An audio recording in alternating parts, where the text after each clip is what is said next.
Hello, and welcome to the final episode of Fun Shots, the Burning Shores of Eghilia, where we are all very nice people, playing an assortment of nice and not nice characters.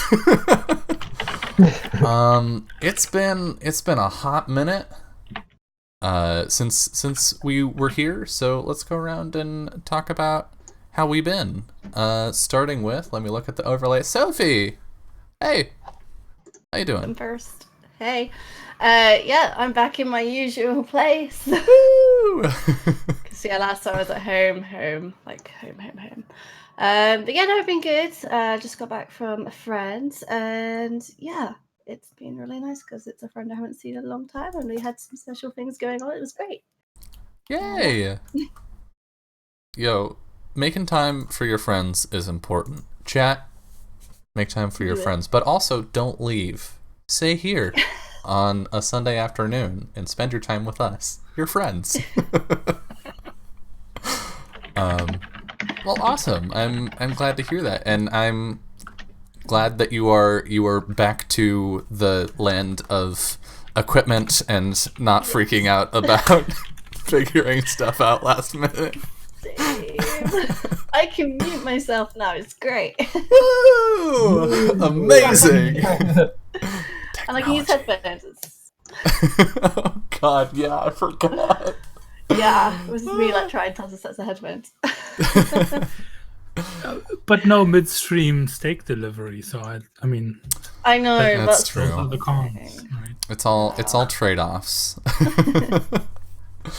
Well, Yeah, I'm happy to be back.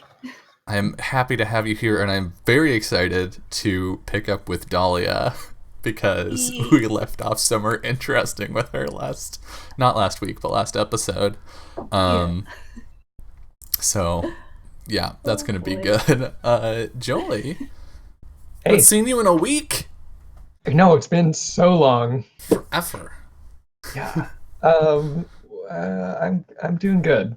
I had a nice chill weekend, Ooh.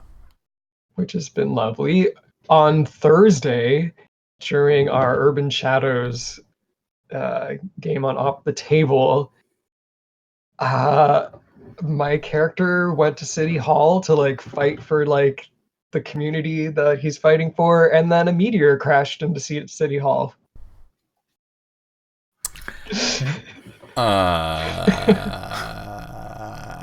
It's a thing that happened. Did you piss off the GM?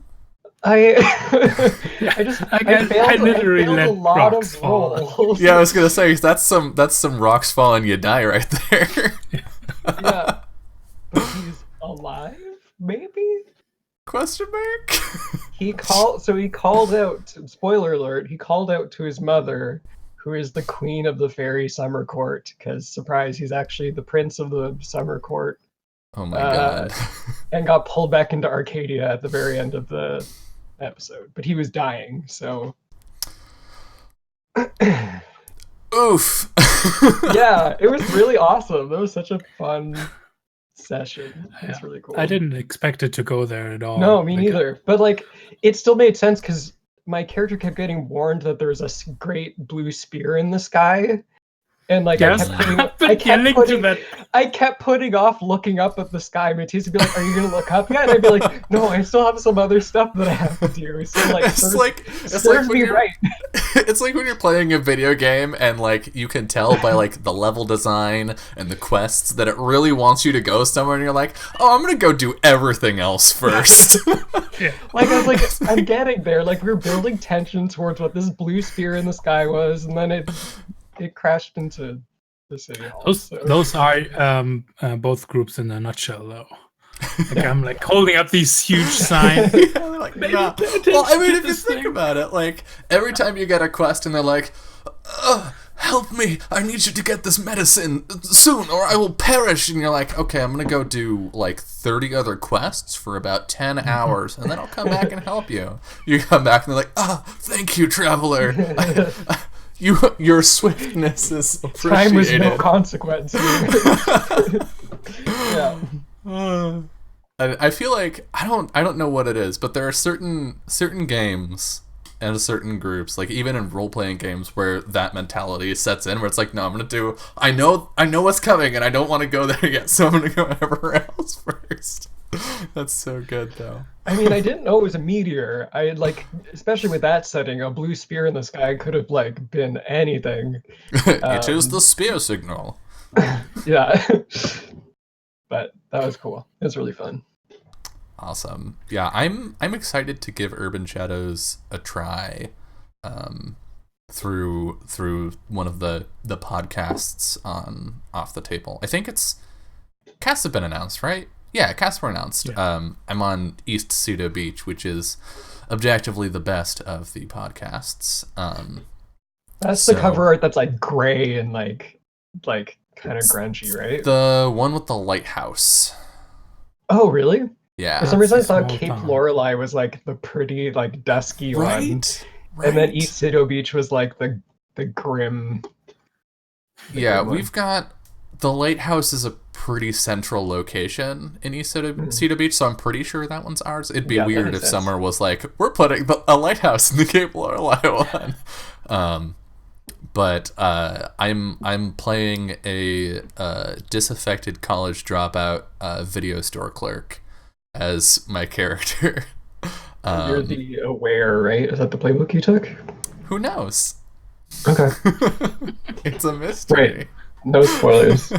It's I can just actually go through the Discord and look. But yeah, that's gonna be good, and I'm intrigued by the system.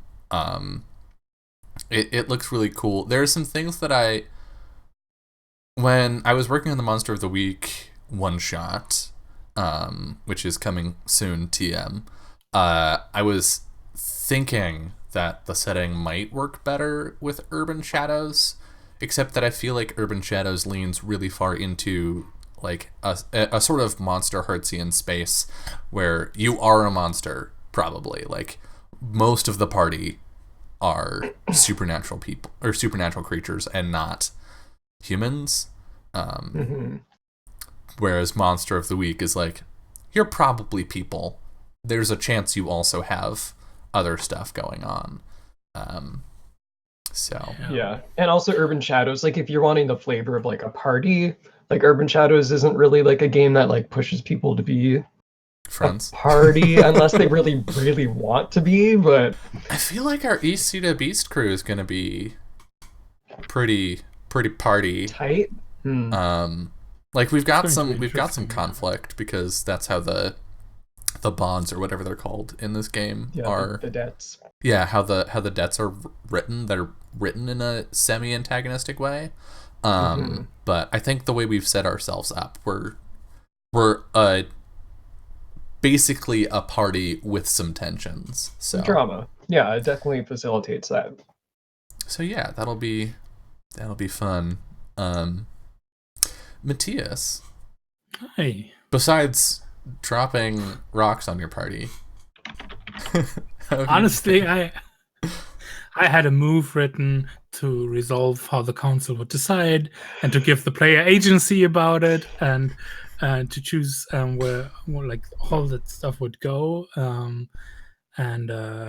So yeah, like I just biffed all those rolls. I only in fiction drop things out of the blue onto Jolie's character. Like out of fiction, the signs were there and multiple warnings and several. Yeah, totally. But no, it was awesome though. That's been like roleplay wise one of the things that's been going on. But I'm definitely excited to listen to the podcast as well. And yeah, I think you're right that Urban Shadows, if you look at it mechanically, you have to work for it to get a good ending for your character. It's actually like there's multiple ways your character can go that aren't good, and the whole corruption thing is like, yeah, you get more powerful, but at some point you're left without But any at what humanity. cost? Yeah, exactly. Yeah, you have to like go in expecting the bad ending and hope for the good ending. You know But who's I not know- going to do that? This stubborn motherfucker. I mean, yeah, but you've played Apocalypse World, like we played that together, so I Yeah. think you'll be fine. You'll rock it in no time. Yeah. Otherwise, yeah, that's like family stuff over the weekend. It's way too warm here again. It was last time, I think. Mhm. And we had a couple of milder days, and now it's shaping up to be one hot week again. So. Fun. Yeah, 2019 needs to quite literally chill the fuck out. Yes. In my So it's been really chilly for me all year so far. Like really, really How cold. dare you? And today it's super warm for the first time for Okay. me for all year. Like, so when I was out east, it was a really cold, like unusually cold spring the entire Mhm. spring. And then when I moved back west, literally soon as I moved here, it cooled off here and got really hot over there. And so it's just been really cool for me all year. You But monster. today it's like 29 Celsius, which is like 90-ish Uh, Fahrenheit. Oh I god. think. Oh god, that's too much.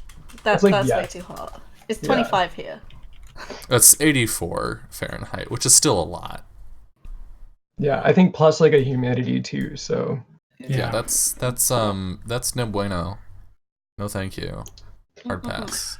Like here today, every half hour it was raining for 5 minutes. So nothing. It not cooling off at all. Just adding more humidity to the air. Ugh. Ugh. Everything's sticky. Like 20 minutes after taking a shower, you're like feeling I need to go shower again. It's no fun. Yeah. That's similar to here. We haven't had rain, but it's just been like really thick. Like, Yeah. I don't want to go outside. And I've been on a Yeah. hot train as well. I'm dying. Yeah, higher than, oh god, I'll look up Celsius. Higher than 21 roughly Celsius, so like 70 Fahrenheit. Higher than that and I start getting uncomfortable. I am a soft cold baby. I don't like the heat. So ideal y'all for have me my is like sympathies. between like 23 and 25 is like a decent day. Too much. No. Give me sweater weather. I like being able to put on a sweatshirt and just being done. But like in Japan, it was just the most ridiculous heat I've ever experienced in my entire life. You went during the summer, right? Yeah, we were there right now last year, basically. Woo! It would be like 39 before the Humidex, and then like 48 or something with the Humidex. So like that must be somewhere in the 100 and something. Degrees. Oh my Yeah, let's see. 48 C2F is 118. 120. Yeah. God. Yeah. I know Yeah, Japan no, gets thank you. hella hot in the summer. It was absurd. It was too hot. Yep. Well, rip. Speaking of hot, Speaking of hot, hot fire that is. yeah, Do we want to play some Burning Wheel? yeah, All right. I think so. Carry on talking about the weather. No, you've got a problem to deal with. No, I don't. No, I don't. I'm avoiding my problems in real life and in game. Perfect. All right. So do we want to start with recap or bits or what? I can give a really quick recap, and you all feel free to remind us of details you found important, because I've got a very rough one. Mm-hmm. I think last time we basically started out with Xavier and Siska in the morning in bed with the poisoning of the food taking hold, which didn't stop Xavier to convince Siska that they will need to let people know the God King is truly dead and that they need to get away from Mother Orbis. Yeah. Right.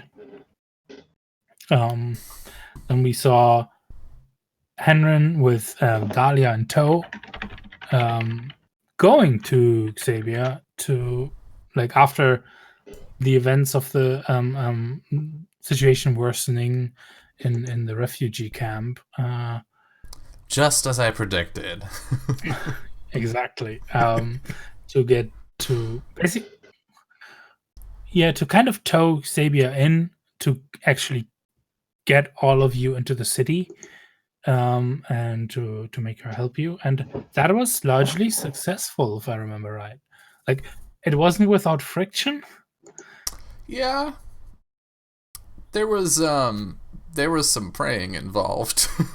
Yeah, I'm coming to that, but there was definitely a thing where you're now both roughly aligned, at least from where we're standing now. You're heading in the same direction. Yes. How long that will hold is a different question. Mm-hmm. But yeah, Xavier prayed for guidance for Henren, and this was while Dahlia was asked to wait outside. Yeah, and it was for like spiritual guidance. It wasn't necessarily like literal guidance on how to like do the assassination. It was just like, you should know the way of the gods or whatever, or believe in it. Mm-hmm. And the outcome of that was a pretty powerful one again, like way more powerful than expected. And it was I don't know how much Xavier actually understood what happened there, because the guidance is obviously for Henren. Mm-hmm. But Henren got to see a gate with visions of the future. Of course, like Jolie said, these visions, we didn't go into very much depth with them, but these visions are kind of aligned on what the gods see coming or not coming. And the way I would like to handle this is, Dylan, if you want to, for any tests you do, if you want to do a flashback where there's like, oh, I see like this little thing that reminds me of a vision I had, you can gain an advantage die for basically acting in according to those visions, and thus we would start to learn a little bit more about what those are. And I obviously can fuck. Anytime you do that, I can fuck with that on the failure consequence, right? Yep. Yeah. Yeah, it like flavors failure too. Yeah. And while that was happening, Dahlia saw a bit of a altercation with the provisional houses that were set up. I told myself I would look up the name of Butthead, and I didn't do it. His name is Bethede. It's canonically Bethede now. Yep. That's it. And that's who she found. Like,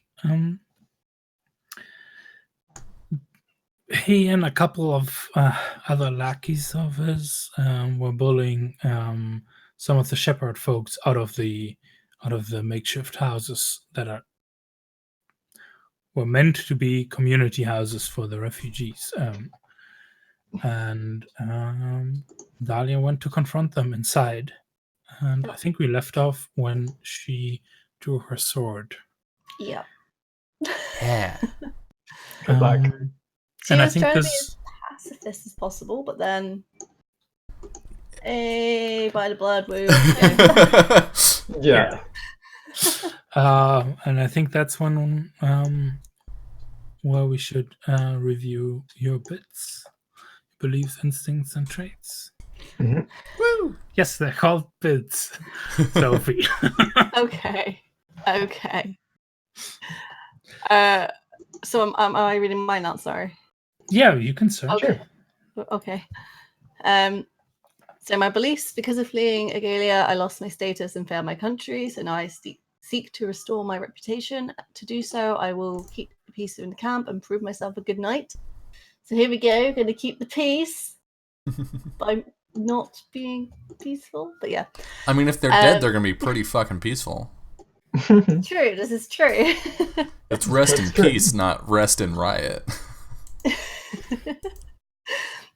Because of my loyalty to my oldest friend Henry, I will help him to achieve his goals of justice for our country, no matter what. The one that makes us, cringe every time. Good times. I believe a good knight should be pure of heart, just and obedient. I will embody these things in order to be a good knight. Those are my beliefs. But maybe just and just kill some people Yeah. Yeah. justly. That's where you want to leave them, or did you feel you want to focus one of them on something specific? Well, I Because feel you like said as a player you want to find out what Henrin is up to. yeah. So I'm gonna help him achieve his goals, Okay. and we'll see how that plays out. Yeah. Because I feel like that's gonna really come into play this session. Mm-hmm. And then the first one with keeping the peace within the camp, I feel like We're kind of in the middle of that. Yeah. because I feel like if we deal with the riffraff and actually be like people are kind of scared of not being peaceful, then I would have kept peace. Yeah. It's a method. I mean, yeah.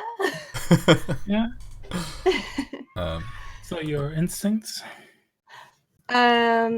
Always make sure I am in full harness for battle. I will follow Henry wherever he may go, as he's my lord and friend. Mm-hmm. I mean, And your traits? My traits, so I have the cultural ones of by the book, by the blood, from the soil. So I think I'm doing very much by the blood this time. And my die traits are mark of privilege, sworn homage, and glory hound for glory. Yeah. But yeah, and that's Dahlia in a nutshell. Nice, thank you.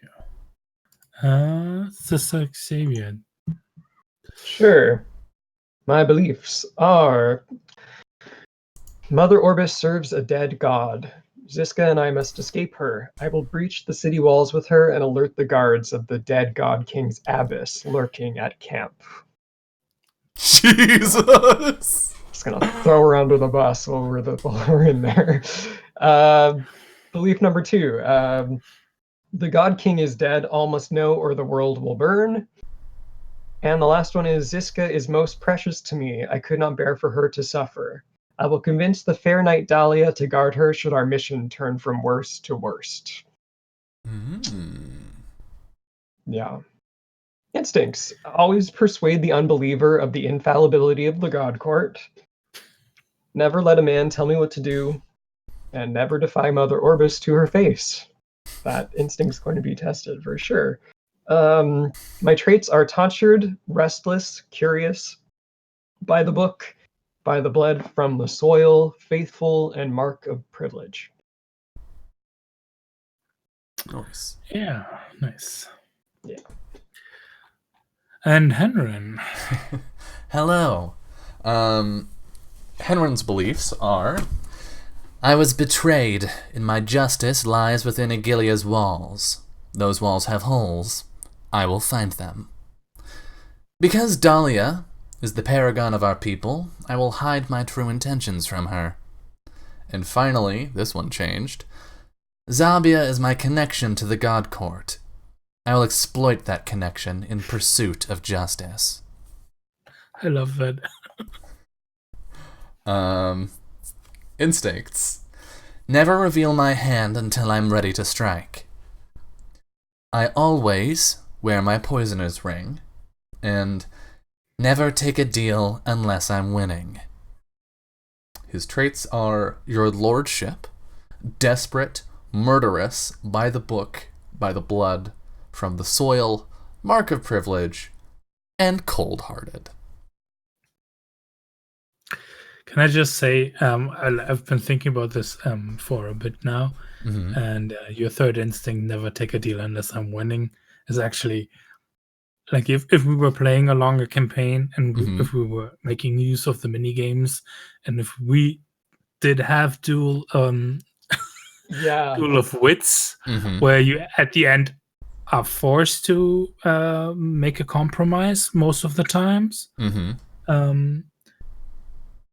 But if you weren't on the winning side, then that instinct would, like, there's always a thing at the end of a duel of wits is anybody gonna draw weapons here?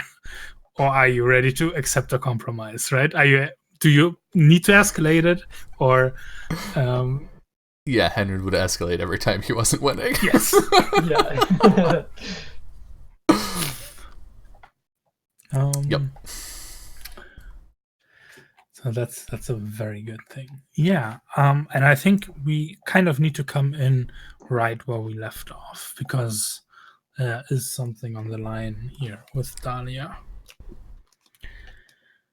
Right? You're drawing your sword to confront them, and they're not backing out of it. Yeah. They also buy the blood, right? So Yeah. I guess so. So let's do this. Woo. So yeah, there are multiple ways to handle armed conflict or combat in Burning Wheel. Okay. There's like, you could handle it as we do any other versus test, where you just say, this is my intention and this is what the other side wants out of this, right? But that is not very granular. That goes into like, I want to kill them, and They don't want to die. no, they want to kill you, and then it's either or, and right, and gets very harsh. There's something, and on the other hand, there's like this super detailed way to play out a fight exclamation mark, which is basically it's almost more for duels or really one-on-one combat. Okay. Not necessarily, but that's like super detailed. There's something in the middle that's just called bloody versus. And what happens there is when we get into a bloody versus, we make a dice pool, and then each side gets to divide up the dice pool into offensive dice and defensive dice. And then they just get rolled against each other. And then there's basically 3 outcomes. One side hits, both side hits, or neither side hits. And it can potentially lead to like a second round, but that's usually, it's not often, it's like really quickly resolved. So as you're drawing your sword and they're probably trying to rush you, this is what we're going to use. And the way this works is you take your weapon skill that you're using, and you will be adding your forks and other advantages. Ooh, fork time. Okay, right. So Legitimately my favorite thing about Burning Wheel. you got lots of weapons, skills, that is. I do. This is fun. I think you're using the sword, probably? Yeah, so I've drawn my sword, so I guess unless I just suddenly switch and get out the crossbow. But no, yeah, I'm gonna stick to the sword. Wait, you've got a foreign axe? I know, your axe skill is really good too. If you had a more New York accent, I feel like you should be able to fork that into persuasion to get information, because you're asking someone a question. Oh my god. Yeah, that's where the roleplay comes in, right? Oh man. Matthias, I love how diplomatic you are.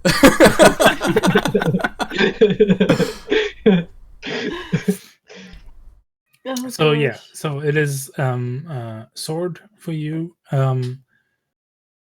Mhm. Does anything else play into this here?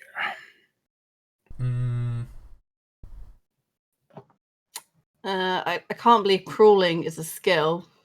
Right? One. I don't know. I think it's. I also think it's not crawling; it's brawling. Yeah, it's supposed to be brawling. Oh, okay. That makes so much more sense. Can I have that one then? Yes, that makes sense. That would right? fork. Can I have crawling brawling? Especially because you did describe that you wanted to move in and not necessarily like stab them all to death. You did say like Bash them. you use your weapon to like bash away the club and then put your gauntleted fist in their face. Yeah. Right. Yeah. That's what I'm imagining. Like you're trying to give them a beating. Yeah, and then if they then continue, I'm then going to stab them. Yeah, and that's kind of what we're going to try to find out here. Okay, so that's 3 + 3. I don't think etiquette really. Oh, fork only adds 1 die. Oh, it only adds 1. Okay, my bad. Yeah. What about armor training? Unless, actually, I just read about this. If your skill is 7 or higher, then it will add 2. Oh, but otherwise it just adds 1 as a fork. Mine's not. So yeah, I've also got armor training. Yes. So the skills that are called training, they like it's Dahlia has 3 of them: armor training, shield training, and mounted combat training. They all have a 0 written next to them because they're basically just binary. You either have them or you don't, and if you don't have them, using that stuff is comes with a lot of drawbacks. Gotcha. So here's the thing, though. These are the forks. So 1 fork for brawling, which would give you a pool of 4 dice. Now we come to advantages. And on the other hand, they have I think they have a skill. They have a skill of 2.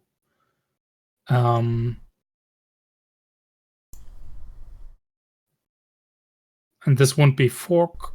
It's not a fork in itself, but he'll get 2 helping dice because like 2 other guys there. That's how we simplify it. So they have like a pool of 4 dice. Does your For Glory thing apply here? It's an additional steel reaction. Yeah. Okay. What that is? It doesn't really do much at this point. Yeah, in this situation. Yeah, it's for like when you're surprised or scared, like that roll that I made when the god came. So for you, one of your options could be just run and attack the god as your like panic choice. That's a good idea. Let's just stab the god.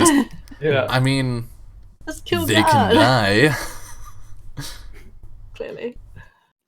Okay, so I've got 4 in my dice pool.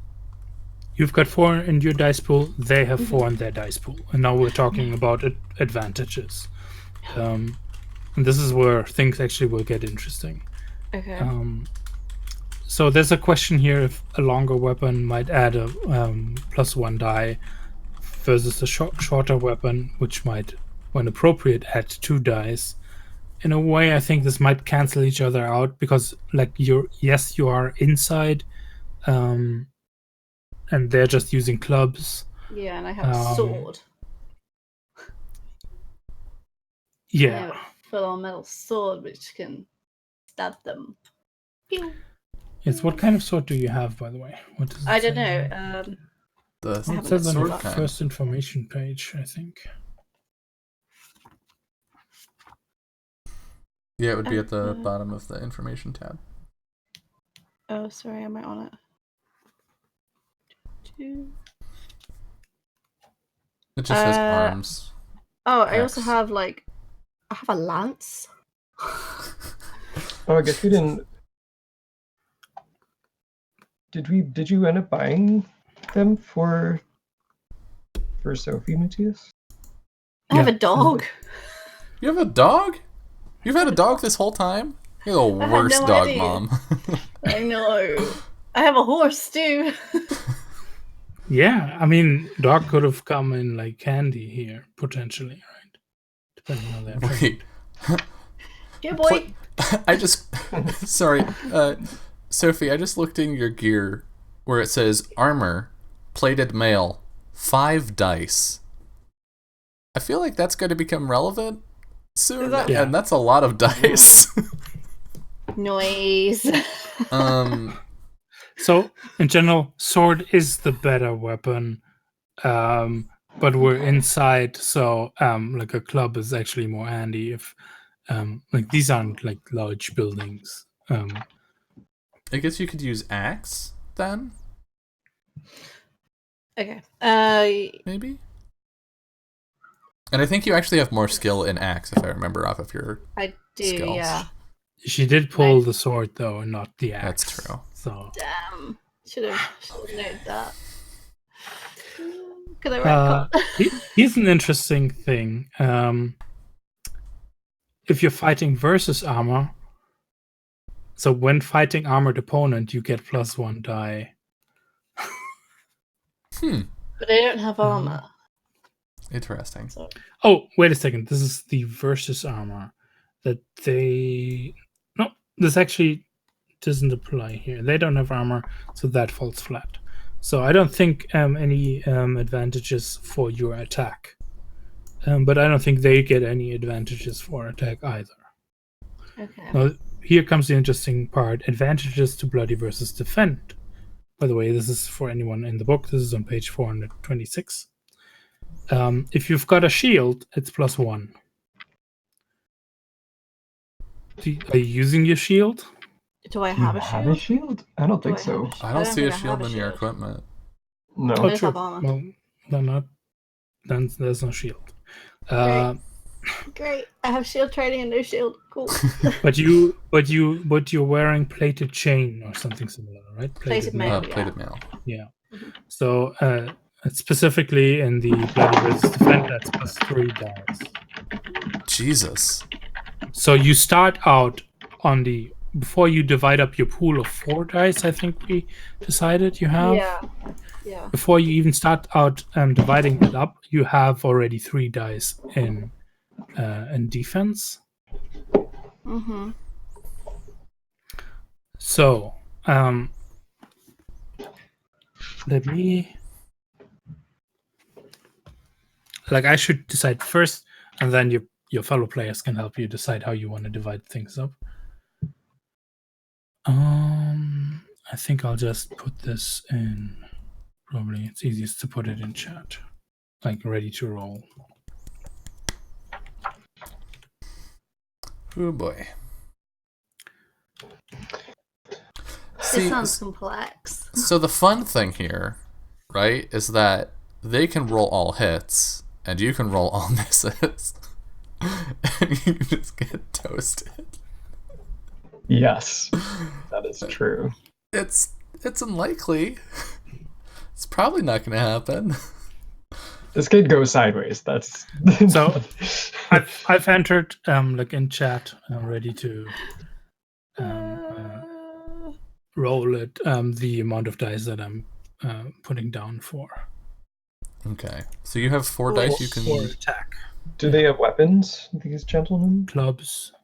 Clubs, yeah. So you automatically have 3 dice of defense against their total of 4. Even if they went all out, that they'd only have a 1 die advantage as like before you even split them up. So that's And I think not bad. let me check. You might have to put 1 in. In each. Yeah, it might be, but I'm checking for a moment. So the plated mail, Bloody 5 versus. dice. It's What is I think because it's 3 because of the type of test we're doing, right? Because this is a bloody versus, which is different. So it would be Okay. 5 dice in like a normal combat type thing. Okay. Gotcha. Is I think what I'm understanding here. It doesn't say you have to put dice. No, it doesn't. Should have drawn a... But like you Yes. can also take my role playing as an indicator of how I might be dividing up the dice. Like I feel like they're I feel like kind this is of... gonna go all offensive. Yeah, they don't strike me as particularly wary folks. Nah, I think they're just mad. But I'm just being a good person. But that means if that's the case, and they have no defense, then any attack dice that you throw at them that are successes are gonna be good, right? Because if they have no defense dice this time around, then you only need one success. Okay. On attack. But I guess the easier way to figure this out, instead of trying to battleship guess, is to just do it. Is to just do it. Think about, like, what would Dahlia do, right? Is Dahlia going to fight defensively, or is she going to... Is she less concerned about her own safety, and is she going to focus on taking them down quickly? Does she trust her armor, or does she focus on fighting carefully? I think she'll just kind of be like, well, I can take these guys. Mm-hmm. I mean, I imagine she would have some air of caution, but like not masses, because I mean they're coming out with wooden clubs. Like it doesn't seem like too much of So maybe an assault. One dice into defense and 3 in attack? Does that sound right? Yeah, that's what I was thinking, yeah. Bring you up to 4 defense and 3 attack? Mm-hmm. Yeah, that's what I was thinking. Yeah. All right. Cool. How do we do this? Well, let me roll first, then you can... Nothing but ones. How did you know? Hey. Was that their attack? Yes, that was the attack. So they're going to do 0. Nothing but ones. Oh, yeah. Also roll their defense. You're my lucky charm. You have to come into every game with me now. Thank you, Eric Vulgaris. The check will be in the mail. Yeah. Okay. So, what you do is now you click your sword skill. Okay. The die next to it. Oh, I gotta switch tabs again. Okay, and scrolly. Oh, there it is. Right, and the dice next to it, yeah. Mm-hmm. Yeah. And is this your attack? Yeah. You want to roll first? Yeah, okay. So what did you say? 3? 3, so yeah, then that would just be this, wouldn't it? Yeah. Just be as it is, yeah. Yeah, okay. And the orb is 1. Okay. When it asks you to put in an obstacle or orb, okay. 1 is the 1. Okay, cool. Yeah. Yay! Oh, a bit close. A little bit close. Yep. Also no 6. Yeah. And you do not need to. One side hits. Where did you look that up? That it's an incidental hit, by the way. 463. So basically, if you meet the obstacle head on, you do like the smallest amount of damage you could do on someone, which is called an incidental hit. Well, that's okay. That's kind of what I wanted to do. Yeah, you don't want to So it's what's your power, Sophie? Power. Mm-hmm. Where do I find? I was at the top of the 5. At the top, yeah. Yeah, it's a 4. 4. 5. Oh no, 5. 5. I'm reading and then your sword 3 is +3 is the add-on sword. 3. Yeah. Okay. So you divide that in half. So just to check, if this would have been like a normal hit, this would be a B8 wound. Right. Mm-hmm. because they don't have any armor. And if you like B8, if you look on the Pretty third serious. page, the combat page, Mhm. that can like already pretty Kill much someone. kill someone. Yeah. Fun. Oh damn! Yeah. Like it would have been That's a midi. Yeah. Is that Yeah. midi? Yes, for you it would have been a midi if you get hit by a B8. Mhm. But an incidental hit is just half the damage that you would typically do. Yeah. So you're doing Which 4. is 4. Which is Mm. what, So, like, superficial? Superficial. Yeah. Damn it! That's superficial for It's still Dahlia. good, though. Oh, superficial. For Yeah, for Dahlia. them they might actually have different. Yeah. Gotcha. Oh. They might have a Oh. different track. May have killed these poor people. Like, I wonder if B4 No, is it's still a superficial B4. Yeah. Okay. So yeah, and this is actually interesting.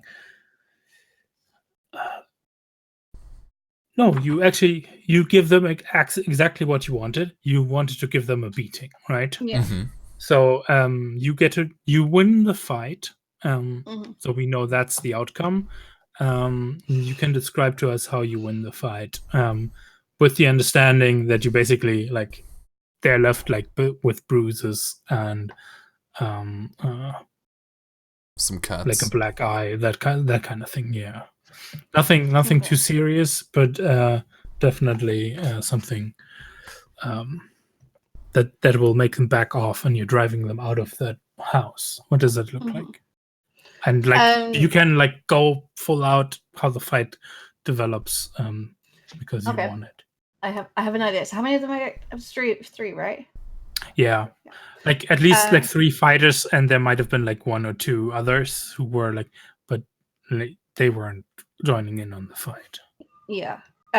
So yeah, Dahlia's gonna draw her sword, but she's not gonna hit them with the blade. She's just gonna like punch them with like the palm of the sword, sort of thing, and just kind of fly through and like kind of hit another with like her gauntlet shielded arm, just like hit them in the face, just like knock their legs out from underneath them, sort of thing.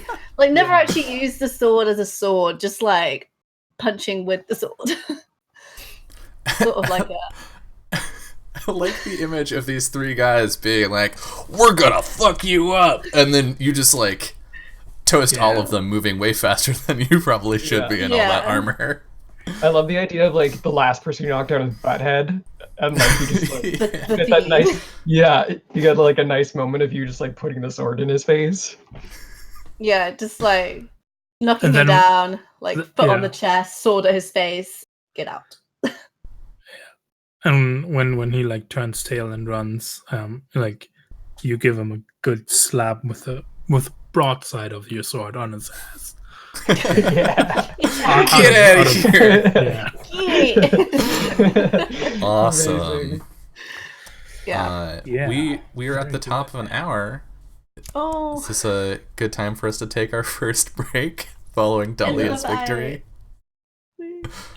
All right, Yay. so we're gonna step away for about 10 minutes, and when we come back, we're going to see the aftermath of both this uproarious victory and perhaps also the strange events elsewhere in the camp. So, see you soon.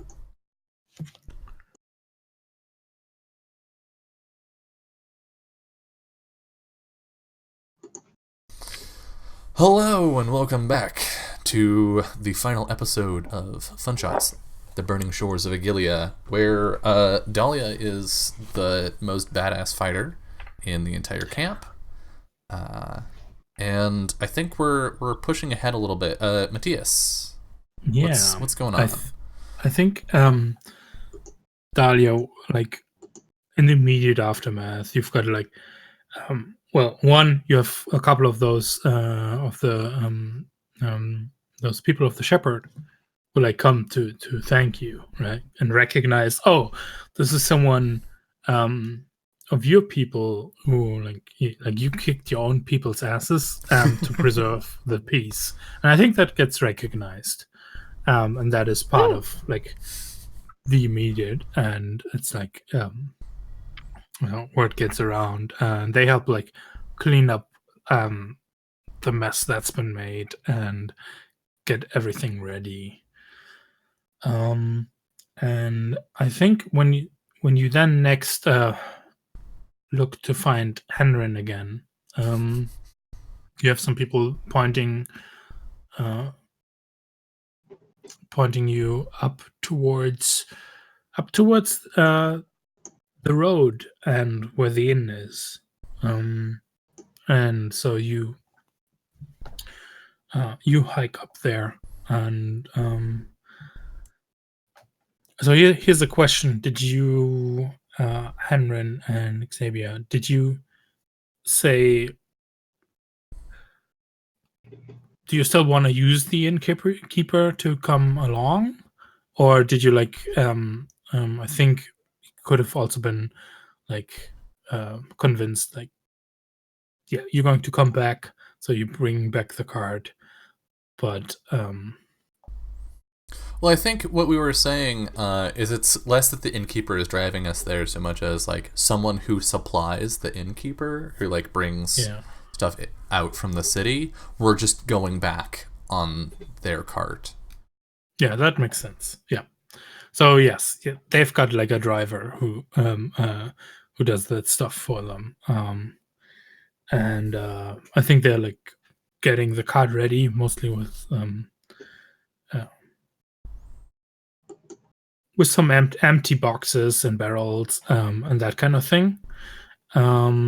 Now, here's the question: is Ziska part of the people who are there waiting for this cart to leave as well? If Zavi has anything to say about it, Ziska's not being left behind. So yeah, I think Henrin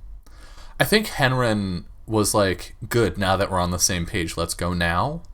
But Ziska was just outside, so I don't see any reason why she couldn't also be here. But I do think Henrin specifically didn't put in any effort to find Dahlia before leaving.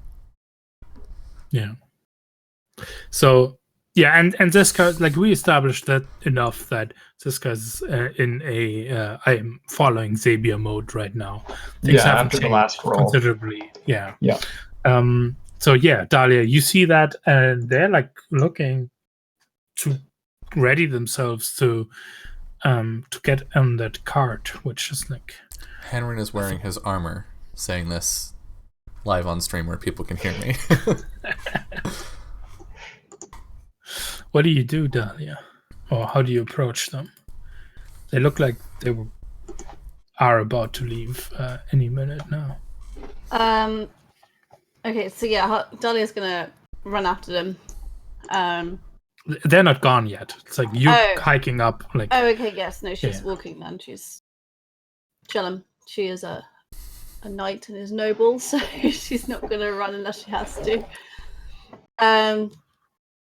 Yeah, I think she just walks up and just kind of goes, "Oh, there you are." Oh, Dahlia. Good thing you're here. And you don't sound Henry just presses his lips into a thin line. You don't sound overly pleased. I'm accompanying my sister into the city. I think perhaps it would be best if you kept the peace here. Well, we're gone. But then who will protect you?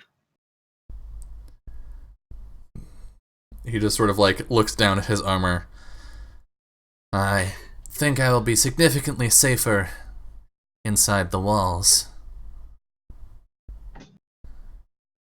Well, then we'll just both look like two knights, protecting this cart. He looks down at his hands.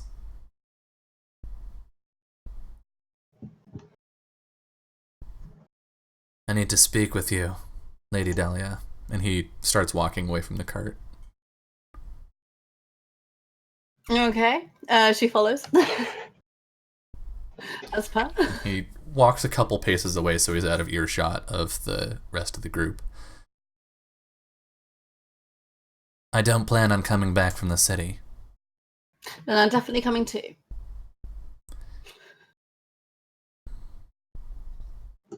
There's no need for you to die, Dahlia. You got But me I'm this only far. here. But you're my lord, and you're like my friend, and I'm not going to let you go alone. I swore an oath. As did I. Then it's settled. We'll both go.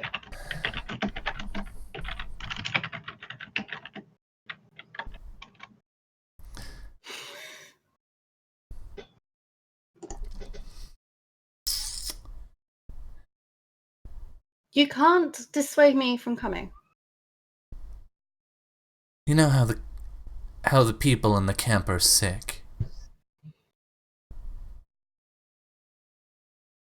Yes, it's probably just a He bad just batch of water. pulls out an herb from his pocket and holds it out toward her.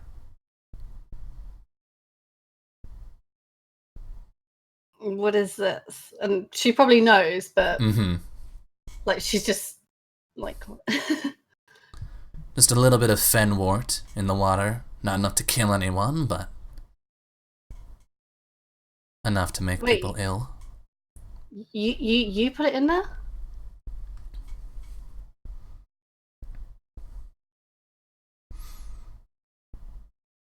I needed to get in the city. Zabia was my way in. She wouldn't listen. I changed her mind. It didn't kill anyone. I guess. I would have, Dahlia, if that's what it took.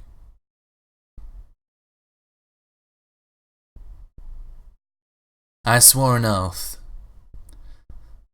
to my lands, to my people, to my family name,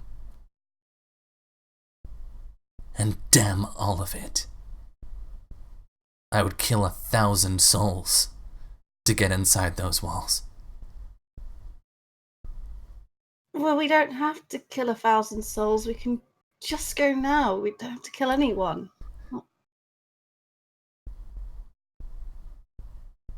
I'm still coming. That's what makes us different, Dahlia. You say that. We don't have to kill anyone. And hells, in the time we've been in this godforsaken camp, I don't think I've seen you draw blood once. Well, I didn't quite draw blood, but I'm willing to fight for our justice. I'm still going to fight for our country. And for what's best.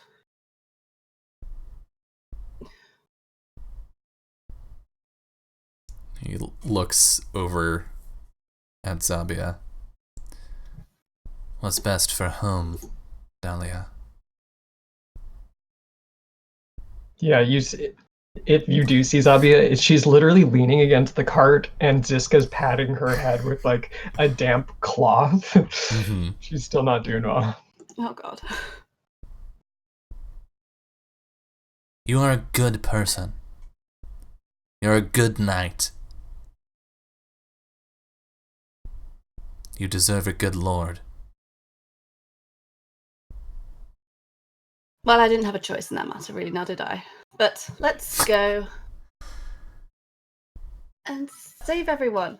Like, come on, we don't have to kill anyone. I mean, we just need to get in the city, right? Right. To get medicine for everyone.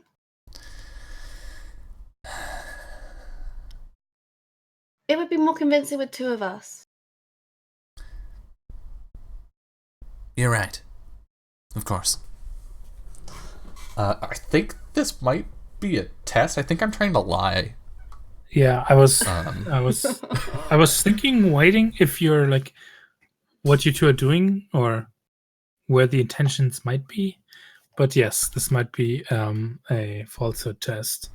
Because I think I'm lying by not saying I'm going in there to murder someone. Yeah. Yeah. So falsehood, and that'll be against your perception. I think it's Right? against will. Or will, rather. Let me check. The will is strong with Dahlia. Actually, it's not. It's got those I midichlorians always forget going on. with falsehood. It's it's always the will of the character you're deceiving. Okay, so what's your will? My will is 4. 4. All right, that's my falsehood. So evenly matched. Yeah. I don't think I'm gonna fork anything in here. If you had ugly truth, you were definitely using it, but you don't have it. No, no. And I think I'm actually. Can I give myself a disadvantage here? Because she knows me You're so lying well, to your friend. and I'm. Yeah. Yep. So that'd be Cinnamon one less roll. die or one more to ob. That is one more to ob. The question is if you get an advantage die, if the lie is believable, damn good, or has some kind of truth to it. I don't know that any of those are true. Like, it's not a damn good lie. It's pretty fucking weak. And Because this is a versus test, before we actually should stop discussing ob here and should actually discuss what the outcomes would be before we determine the ob. And because it's a player versus player test, kind of. yeah. I think your intentions are clear. The Dahlia believes, you just want to get into the city. Yeah. And not for any nefarious reasons. But what's the failure consequence? So, Sophie, what do you want if Henry can make that roll? So Dahlia would know it was a lie. I think the failure was that she would stick ultra close, like she knows something else is up. Like I can't shake Dahlia. Yeah, you can't shake her. Fuck. Yeah. Or shaking. Yeah. She'd be like, something else is going on. Great. So if if you want to shake her, I mean, you have that instinct. So even if Dylan at any time would say, "Oh yeah," and then I lost her in the city, Sophie, you could be insistent on like not decisively, but you at least get a test to oppose that. I think this means it's not just a test; it's also an advantage on your side if that test ever comes. Great. Okay. I hate it. All right. I kind of love it. So now, ob, her will, which is 4, and then plus 1 because of the disadvantage. Yep. All right. Modifiers 0. Artha 0. Ob 5. Submit. Oh dang! It's real obvious that I'm lying. Oh man. Oh man. I think there's just something hollow when he says, yes, we just need to get inside. Like, that he really doesn't mean that. I think Dahlia picks up on it. But, well, obviously she picks up on it, but she's not going to outright say you're lying. She's going to just be like, okay, then let's go. She's going to pretend she believes. Ouch. And just... Okay. And do I mark a challenging test for falsehood? Yeah, exactly. That's what I wanted to say. Like, but you get to mark challenging tests. So, yay! She's going to watch it like a hawk. All right. And Henry walks back to the cart and says, "Get in, we're going." All like super terse. Get in, losers. Get in, losers, we're going to Eghilia. So what is actually what does this look like? I have a suggestion. Is this like Henrin riding with the driver in front, the two sisters sitting in the back of the cart, and Dahlia walking next to it? Because Yeah, how fast are we it's a going? cart. It's a It's cart. Yeah, it's okay. walking speed. Okay, that's cool. Yeah, she's right? walking. It's like or marching speed. Let's call Mhm. it that, right? Mhm. We're But that- technically sneaking in, though, right? I think the original plan was to sneak in. I think what I would like to do is have Zabia in the front and be like, it's fine. And then if that doesn't work, be like, look, bitch, we're nobles. The fuck out of our way. But have that as the backup plan. Yeah, I didn't think I didn't get the impression that you were sneaking in. I mean, Henrin put his armor on. You've got like a knight in full plate or plated chainmail walking alongside the cart, or either sitting or walking. And Xabe, you have a relationship with one of the guards. Yeah. So you So would that's- obviously be going at a time when they have their shift. Which so it sounds more to me like you're talking your way in. Sure. Yeah, I'm happy to do that too. Yeah. Mhm.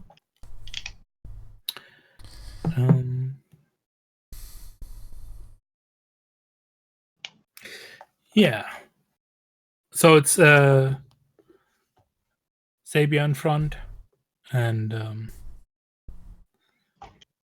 Henrin, you could also be standing in the cart looking forward if like you want No, to be seen. he's sitting and Okay. being sullen. He's pouting.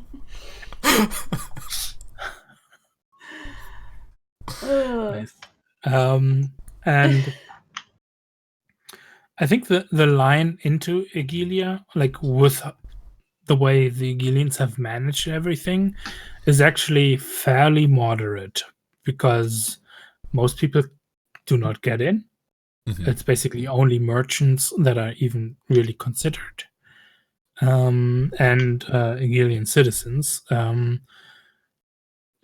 So it's not too wild, and the situation with the refugee camp has been here now for a couple of weeks.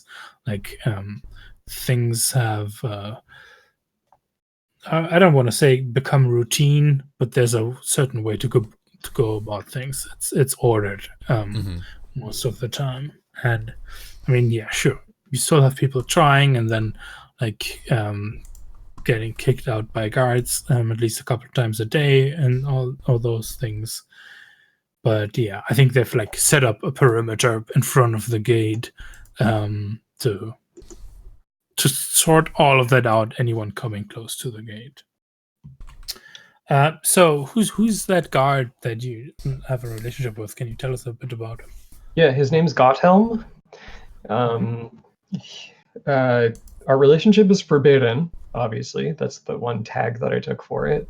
In what just way? Because I'm a nun and he's a guard. And I shouldn't be going in the city or talking to them, really. So I think I was making some visits already to try and get into the city, and I think I found a believer, like someone who still holds to the faith. And so that's how we became close. Oh, he's forbidden because he's actually part of your faith, which is not really seen, like is not really welcome anymore in Eghilia, like we said, right?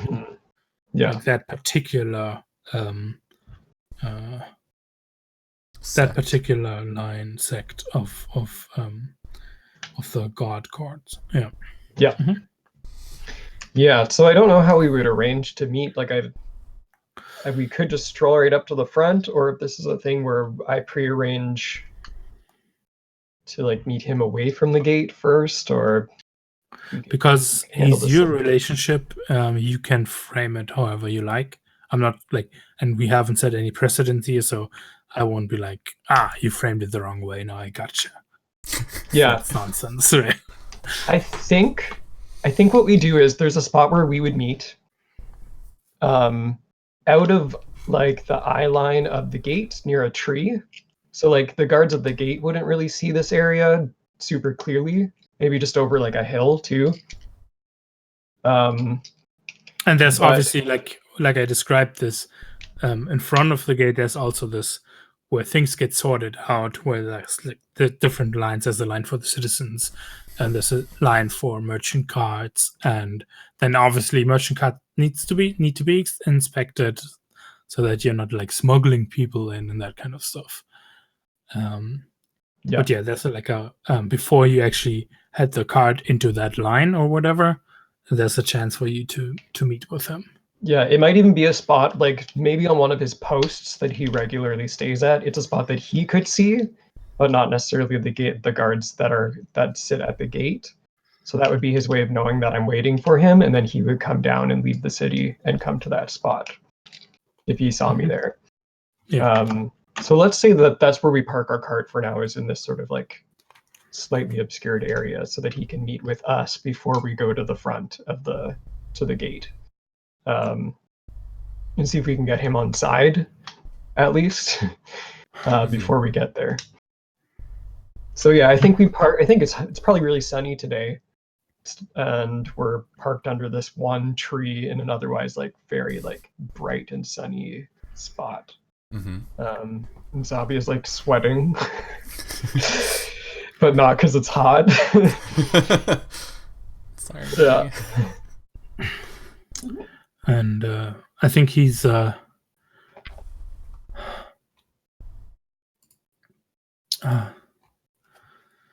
sister of the Reverend Hart. Yes, Gotthelm.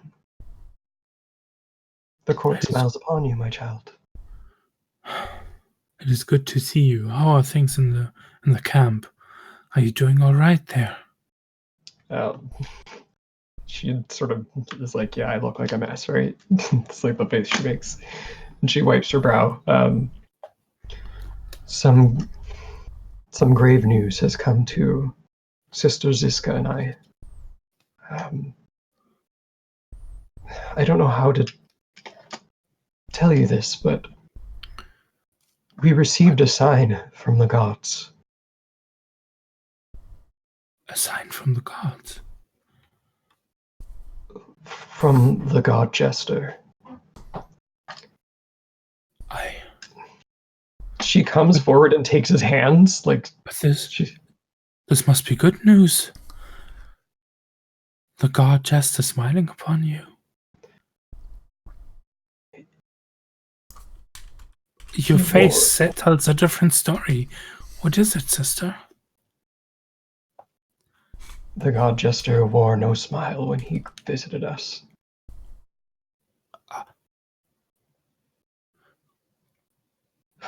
I don't know how else to say this, but...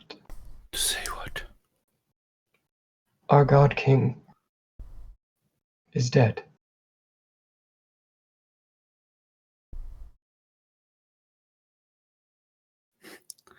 This is where he has to roll the steel test.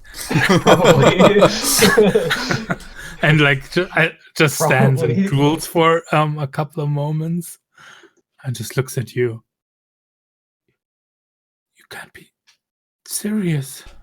It is the truth. Sister Ziska can confirm. The Jester came to it's not that I doubt you, but... And the god Jester chose you to bear this news? Yes. Oh, my heart weighs heavy.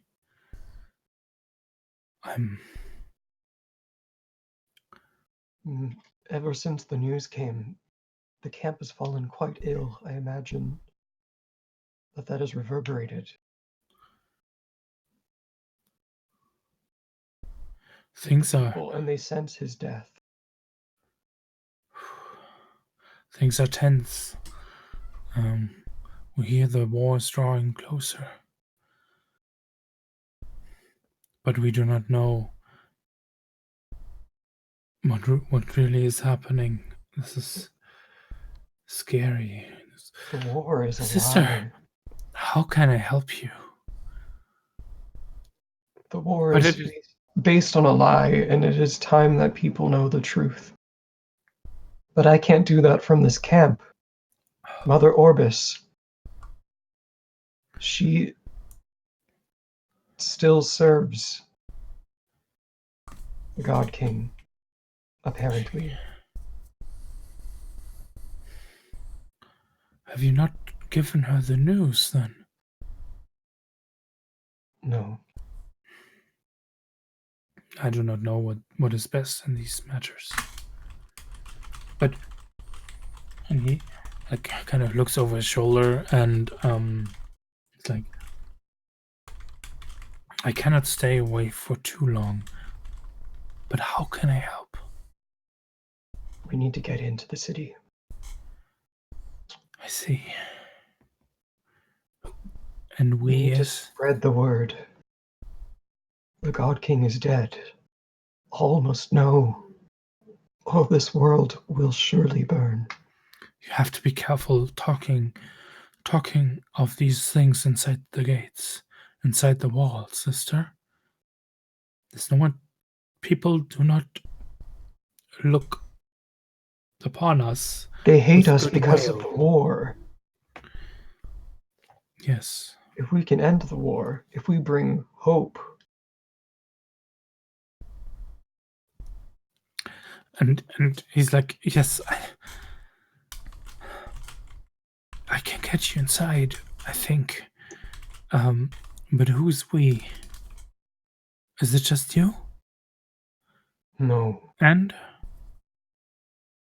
do you like point towards the car?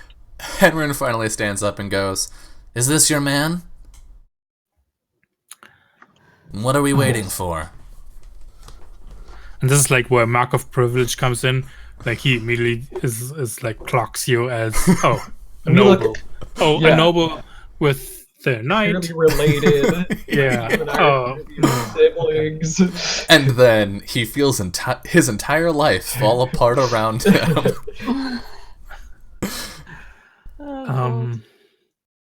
What have we done? I think he licks his lips and okay.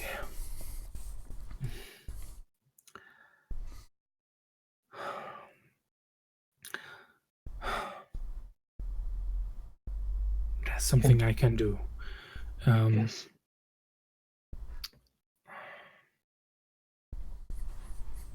So I might be able to get you inside, but and this is not for me. I know which hands to grease to let you pass. I think Henry cuts him off by just throwing a bag of money at him. Yeah. Let's see, how much coin do I have? Or cash, yeah, I think rather. entering the city is actually a resource test of bribing the guards, right? And like this NPC is the way in to get that. So I can't use cash then. You can use cash. Okay. But it does sound like you'll be the one who's going to make the resource test, Henry, right? Mm-hmm. Cash dice just function as like bonus dice bonus dice that are one use. Like if you use the cash dice, it gets used up. Yeah. Well, I have a 1 in resources, so that's nice. Damn it. I think that's better than the other people have. I have 0. I have 3 cash dice though, so I will spend all of them. Well, we'll see. I think you can actually decide how much cash dice. I imagine. Can I petition something, Matthias? That Gotham, being a guard, would have guard wise. So can we like use like a linked test from his guard wise to like say that we get an advantage or something? Not really, because he's the in to actually doing this. Right. Okay. They are only letting this happen because he's the one bribing them. The money goes through him. Okay. And this is not like failure here won't be you don't get in. Failure is just you're going to be like when you're inside the city, you don't have any money left. Gotcha. Yeah. So, can I do something then? Is Yes. What do you want to do? yeah. I wanted to explain how the resource test is Sorry. going Yeah. Okay. Go ahead, and then I'll do what it's gonna do. So it's going to be a ORB3 resource test. So Great. it's a fair chunk of like to get you all in without anyone being noticed and without any suspicions arising. Mhm. If you don't make the test, your resources will get taxed. Okay. So the question is not going to be, are you able to to pay for this now? Will you still have any money left when you're inside the city? Oh. That's going to be the thing. So you can actually decide at this point if you want to use all those cash dice here or not. Right. You need to get 3 successes,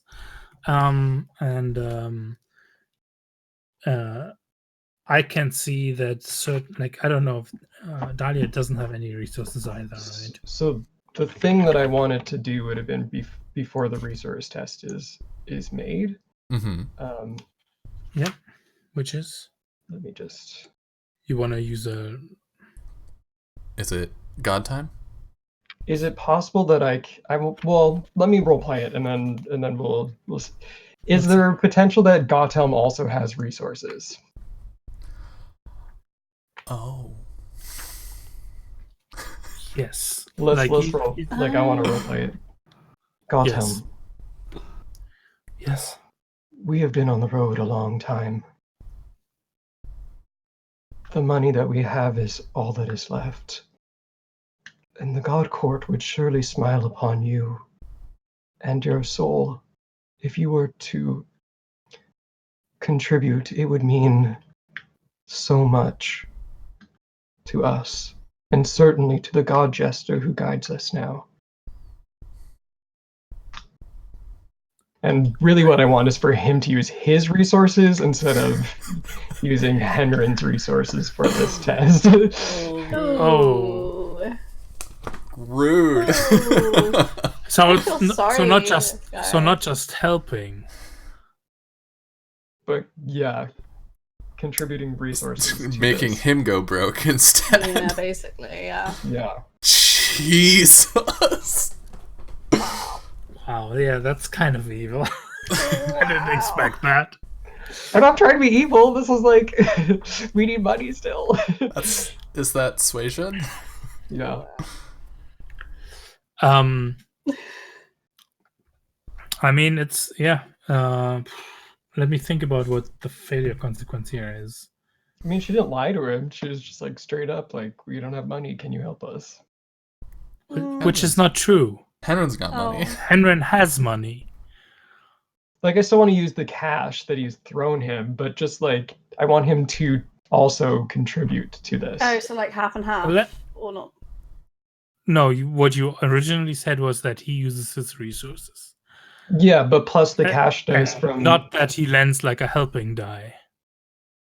Right. Yeah. So what's so that if there's a failure, all we would lose. You don't want cash. any consequences. No, that's what I'm hearing. That's Right. pretty big. Yeah. That's a big ask. We still lose the cash, but we won't lose. Henrin won't be taxed, basically. Yeah. Right. Can I help by like using my mark of privilege and my my noble status to imply that it is his duty? Oh God, this isn't to serve his betters. Oh God. And put himself at their mercy. So you can only help with skills, okay. But obviously that can be the fictional leverage for using persuasion as help. Okay. If you're persuasion like, or etiquette is the same as persuasion for me. Yeah, it usually doesn't matter which one it is. Okay. It's just also which one you want to test then, because as a helper you also get a test. Ooh, fun. I'll go with persuasion. So you're like actually stepping up and partly making the case for this too. Yeah, I think I'll like hear what Zabia is saying and step out of the cart and say,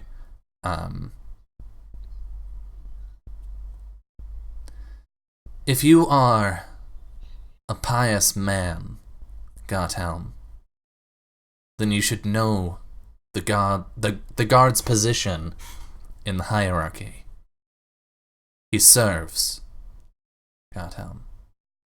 He lays his life in all its meaning, in all its forms, at the feet of his lord.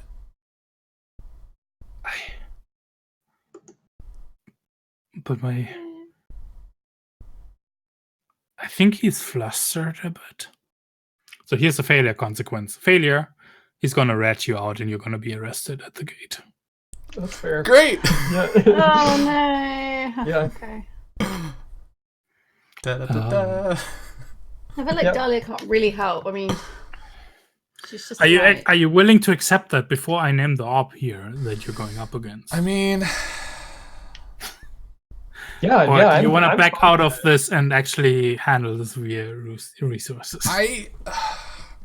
So my concern here is if we get arrested, I feel like that's pretty much game over. Like, this isn't Dungeons and Dragons. There's no like casting a fireball on the prison and waltzing out. Is like, there not? Could do. I mean, I'll have a couple of minutes to think about how we might bring everything to a close at the top of the hour. So I'm leaving it up to you as players to decide what you find more interesting, what you want to go for.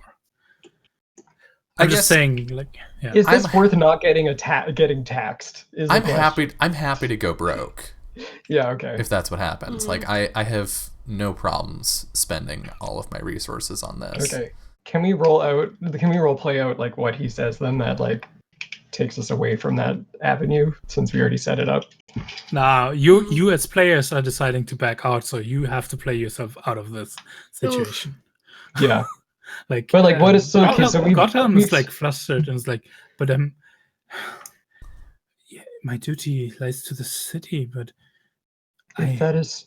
Fuck it, I'm all in. Let's do it. Let's do it. If he's not gonna back out, fuck it. I never take a deal unless I'm winning. Yeah, true. He says his duty is to the city, and I think Henrin walks right up to him. Oh god. It is not your place to say where your duty is, guard. It is your place to do as you are told. From the lords before you, and he looks at Zabia, and from those who speak for the gods. Dahlia's in the background, like, I can't believe this is happening. This is an absolute train wreck. Yeah. Dahlia, do you want to help Gothelm? Can you help us by being scary? Can I like draw my sword? Like, oh wait, be conspicuous. Do you have intimidation? Can I be? I can be conspicuous and be like, I'm here. Like this is a set of nobles, not just. Yeah. And here's the thing, though, right? Are you like actually in on this, Dahlia? I support Henrin, so whatever he's doing, hey ho. Oh no! Okay. This is why I wanted to leave her behind. Yeah. So I think, and also Matthias, like when people add helping dice, it ties their fate into the roll. Like if Dahlia didn't, then technically she'd just be like, "I'm not getting arrested." She wouldn't be arrested. Yeah. So great, love it. Yeah. Can't wait. But I will follow Henry wherever he goes, though. So I mean, if he goes to prison, I'm gonna go too.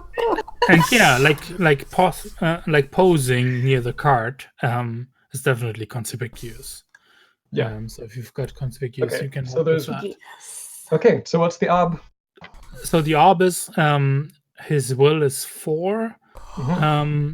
His with this is like goes so obviously against what's good for him and his family that I'm going to give a disadvantage here. Make it 5. Okay. Yikes. Do I get any advantages from or forks? Do I have to roll persuasion first? No, because you're helping. You're basically, okay. I'm helping forking with into my persuasion. skill. Yeah, Yeah. and you're like handing Gotcha, a die gotcha, across the gotcha. table to Jolie. Yeah.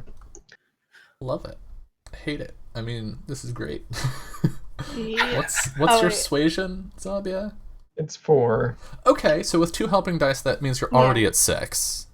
Yeah, I'm just wondering if there's Okay. anything else that I can. Bureaucracy?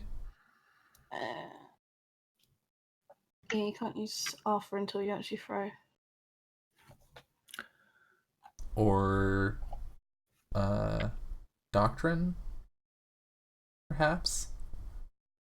If you could quote something to him. Yeah. Which would be like, oh, that's telling us something interesting about this religion. Advantage dice. Vision. Vision. I saw a vision. Oh, okay. And what did you? What? But it's not you making the test. But we did say at the end I of the got a session that vision, Zabia too. also saw the vision. Then what did Xavier see? I want to know from. But I want to know from you, Henry. There was so we saw the god guard at the gate, the gates to heaven, and I think we saw one of the gods, one of the lower nobles, but still like part of the court, approaching the gate, injured and weary. And the guard gave his own cloak to the Lord and gave him passage into the city. Are you telling this to Godhelm as well? Letting him know of this vision? Henrin isn't. If Zabia wants to. Okay. Yeah, then Zabi would relay that to him. Yeah. All right. Yep, that gives an advantage, eh? Okay, so I've got 3. Can I say that I'm taking my time with this?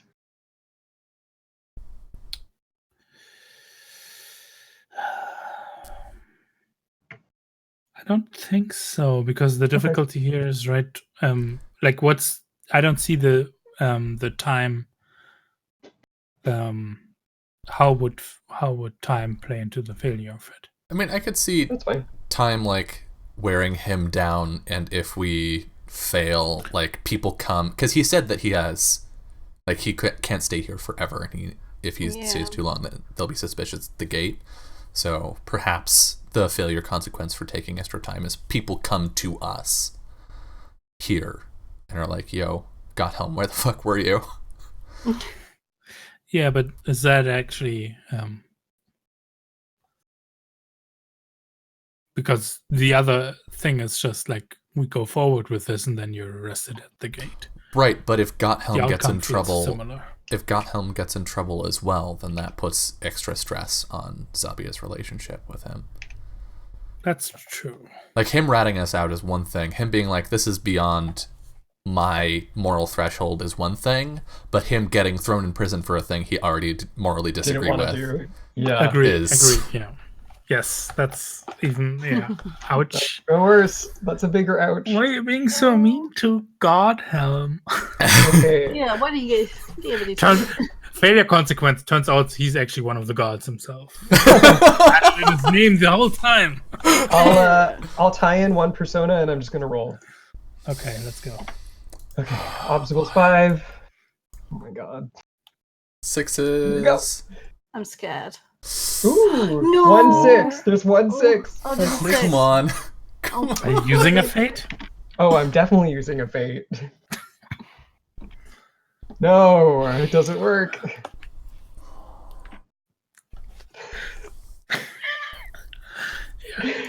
I think we go to a break here. It's the top of the hour, so we're gonna step away for about 10 minutes.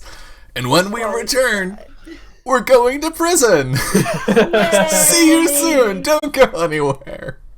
Oh god. Hello back. hello, and welcome back, rather. Hello back, sure. Hello back to game. Wheel burn. Shores Eghilia also burn. Finale last hour. Welcome back to the final hour of the finale of Fun Shots, the Burning Shores of Eghilia. Hello back, girl. God damn it, Julie. It's very serious. We just failed a massive roll. All right. And speaking of which, fuck, Matthias, what happens to us? Yay! You're muted, by the way. Yeah. Before I frame that, I wanna draw attention to that suasion roll. Mm-hmm. Because if you look at it, right, we're one success off, and we even got to roll one additional die. Mm-hmm. We had 4 dice in suasion, plus 4 modifiers, plus 1 author, and then we lost a die. Oh, because shit. Someone is still sick from being poisoned. If I wasn't Julie, poisoned, we might not be in this position. Wait, Julie, roll 1d6. Okay, yeah, let's just for... Just, I want to know. Yes!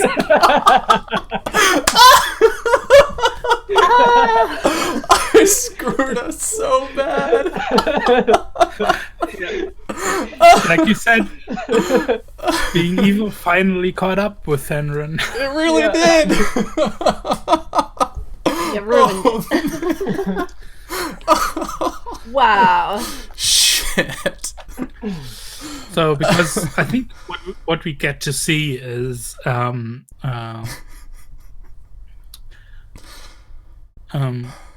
we see Godhelm leaving you, and we get this this crane shot where probably by now we'd be doing it with a drone, I guess. But the shot is basically moving slowly upwards to revealing how the whole sorting of people works out and goes, and how you're being led towards the gates and past people, and then because we've got obviously someone, at least one person properly armed, more likely 2,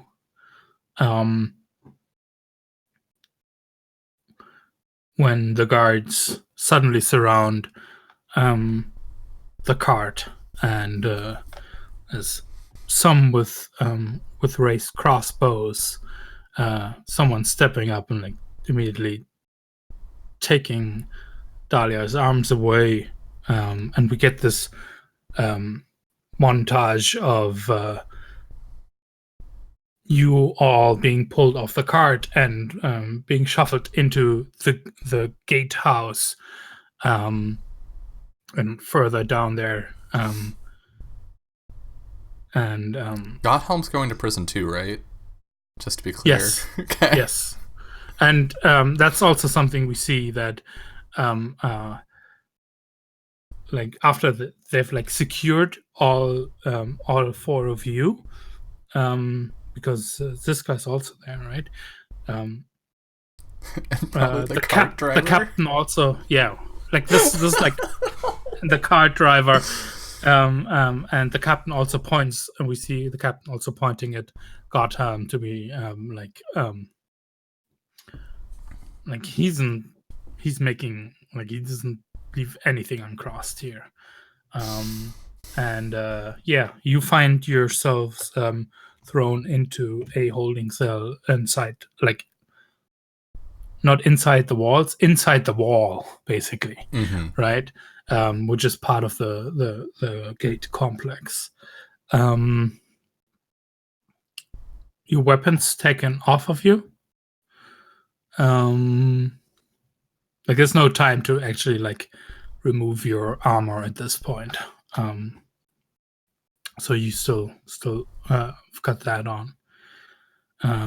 But unless you're hiding a weapon, or you've got an instinct always have a knife in your boot. Always have my poisonous ring. So I've got that one. That's a thing, definitely, right? You could also say they notice that to get yourself into trouble here if you want to. But I'd rather not. Yeah. I'm in enough trouble. My instincts have gotten me into trouble this session. And I think there's some like we see it's probably Henry who paces inside the cell, and we see like fade overs a bit, so like time passes. They leave you sitting in there for a while before anyone comes to you. Is Gotthelm in the same cell with us? No. Okay. That's good for him. Well, okay, I guess. Because there does come the point where the cell door is opened, and a disarmed Gotthelm is pushed inside the cell. Like hands up, like looking obviously like distressed and like as if he's been taken through the ringer, not physically but emotionally and psychologically. And I think he gets pushed inside, and I think he does have like a pitcher of water with him, and like holds it out and says, some water. I need to talk to you. The gods will surely bless you for this, Gotthelm. Please trust in that. I feel like the gods have already spoken with regards to your betrayal. I don't think Dahlia's going to speak up. I think she's just going to sit there like... I did not betray you. Is that so? No, you were going to help us, right, Gotthelm? Yeah, I'm sure it's just a misunderstanding. You want to roll some falsehood? I need to roll falsehood for him. God. He was never going to help us. But I think it's... So he doesn't have 4 falsehood. He needs to roll with his will. I don't think he has the skill. Okay. My will is 5. So that's good 2. luck. Yeah. My will So is that's- 4. Actually, yeah, and this is 1. His All right, because successes it's get half successes. So we all he's know he's lying. Yeah. You can still make amends, Gotthelm. No, I'm here to help you. Is he lying make now? Sure, things aren't worse. Don't get worse. And he like kind of sheepishly looks at Henry, like I'm not sheepishly, but like I mean, at least for you, sister, for you two. I don't think they know who you are. Matthias, is this part of the falsehood that you're doing right now? No, this is like just ask. You can keep asking me. He's failed that role. He's like, if I'm lying, I'll tell you that he's lying about stuff. Okay. No, he seems to be here to be like, I've argued your case. You do not need to be thrown into a dungeon or hurt any further. I can have it that they lead you back to your mother, and then that's going to be that. But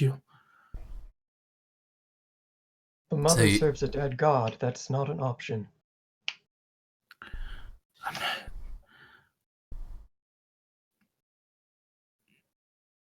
Please, sister.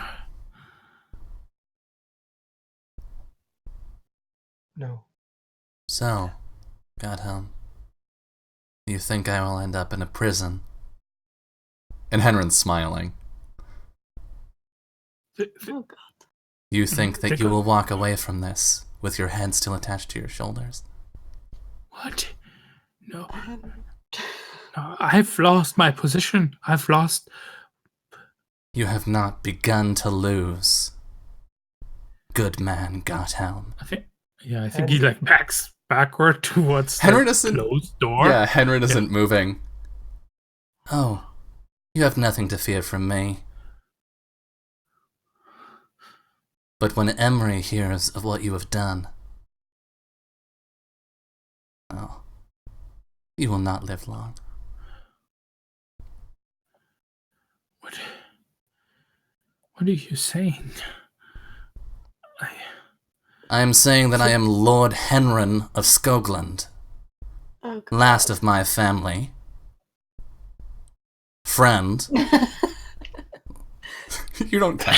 You're not in the family anymore. You became in that. They sent me away. Friend to Lord Emery Salva, ruler of Eghilia. And you have betrayed me, taken my things from me, and threatened my subjects. So, Henry, maybe we should just go see Emery. and now Henry walks closer. Oh, Christ. I think Zavia stands up. Henry, have mercy on him. It's not me he must ask mercy of. And he'll gently take the pitcher of water. Oh. I think perhaps you should speak with your former superiors. Puts a hand on his shoulder and just like digs his fingers in a little bit. And pray.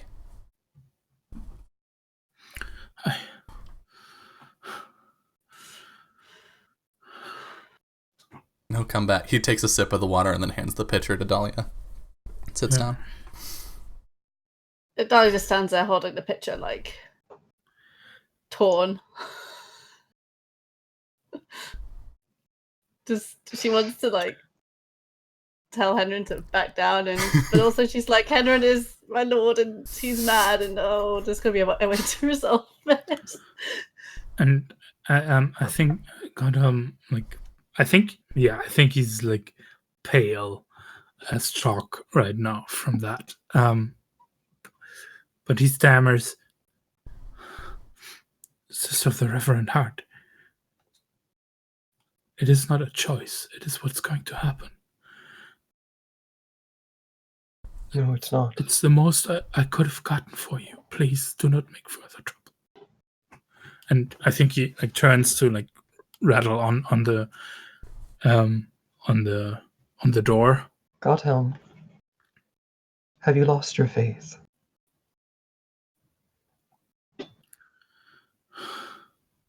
This is the will of the gods. And if I the don't will know what you asked the impossible of me. Nothing is impossible with the god courts. You say that, but I live something else. You must trust their will. I think they're ready. Sister Zavia, if you don't want to go. Zavia, Ziska's here too, right? Yeah.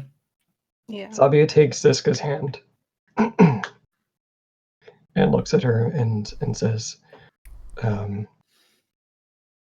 the scriptures, they say, it's coming.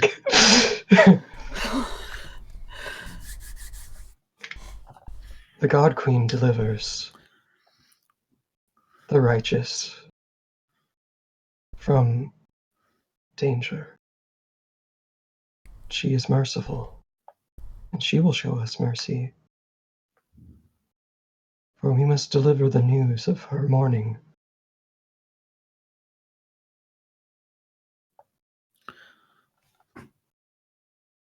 My sister, my one and only sister. We must deliver the news. The news of the one who's passed.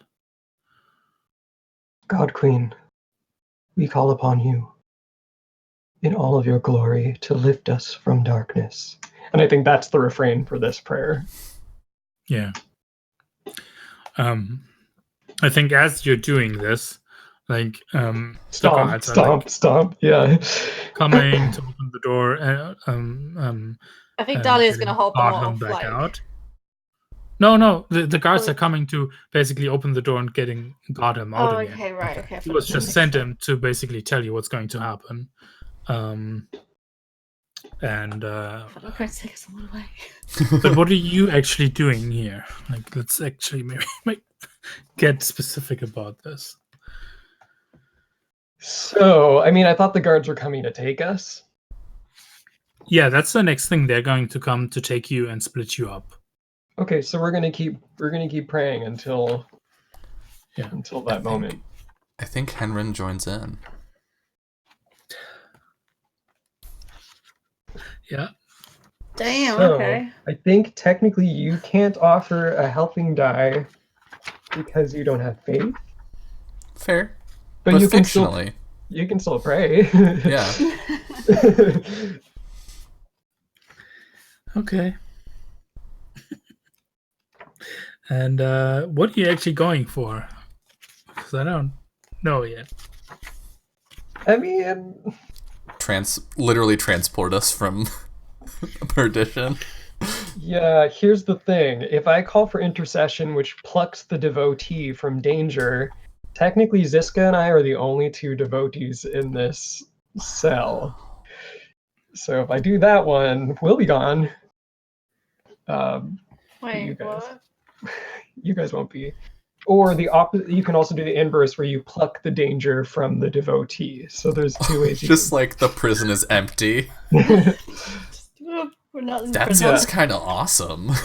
That's probably more useful to us. Just all of a sudden, the entire like checkpoint is devoid of guards. Mm-hmm. Okay, so you're really thinking about intercession because just I think to make it's sure. intercession. Yeah, I mean, I could do a minor miracle to make like the door unlock. Maybe that sounds like a minor miracle, but it would mean us having to sneak out of the dungeon from there. Yeah, but intercession is this mighty miracle brings the hand of God down to pluck the devotee from danger, or pluck the danger from the devotee. Yeah. I think I'd rather do that. Which leaves completely open where you go or where the danger goes. Yeah. And it's potentially from us. Yeah. Yeah, it could be that something happens that calls the guards away. I think I want to flavor it like, okay, so success would be that literally as they come to get us, we have like this is pretty miraculous. So I feel like this could be like because the hand of God literally comes. So I think it doesn't have to be literally, but right. That's what it says, right?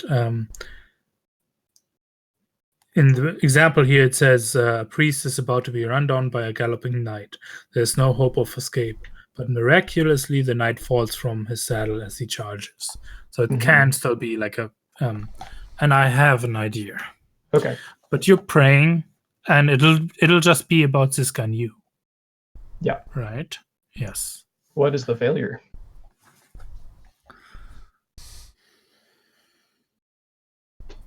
First, are you taking your time with this? Yep. If we have time, we're taking it. Mm-hmm. I've got doctrine that I'm tying into it. Meditation.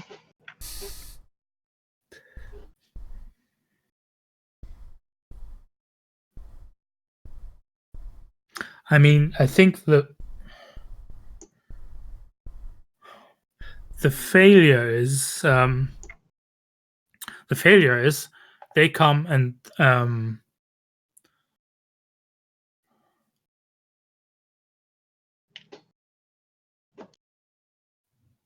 Do they only take one of them? Yes, the fate is you two are going to be separated, and only one of you is being taken back to Mother Orbis, and the other one is being kept as a witness in chains here. Actually, can I add on to that just to make it even worse? Oh god. When they come back, can Mother Orbis be with them? Like they've fetched her. Like in this, because this is like miraculous failure, right? Like this is like a supernatural failure too. Yeah, you're taking your time. This could be hours of prayer. Mm-hmm. What's happening? That's what I'm seeing. Oof. And yeah, might be. I'm undecided if. I feel like she would take Ziska from me. That would be horrible. Yeah. And leave you in the hole. Yes. I think that's more punishing than for her to take me. Because Mother Orbis is horrible, and I would hate for Ziska to... Yeah, also we didn't have much time to actually characterize Mother Orbis. Yeah. She's been like a threat in the background, so let's keep her a threat in the background, because that's too complicated for our last minutes. Yeah. Okay, so careful, doctrine, meditation, Ziska's helping, that's 4 modifiers, and I'm adding 1 persona. And is that your last persona? No. No. Okay. Just checking one more. if I can kill you afterwards. Vision? Can you hook that in here? It's up to you and Matthias. I have no control over that vision. I think that could play into part of why Henrin is praying with us.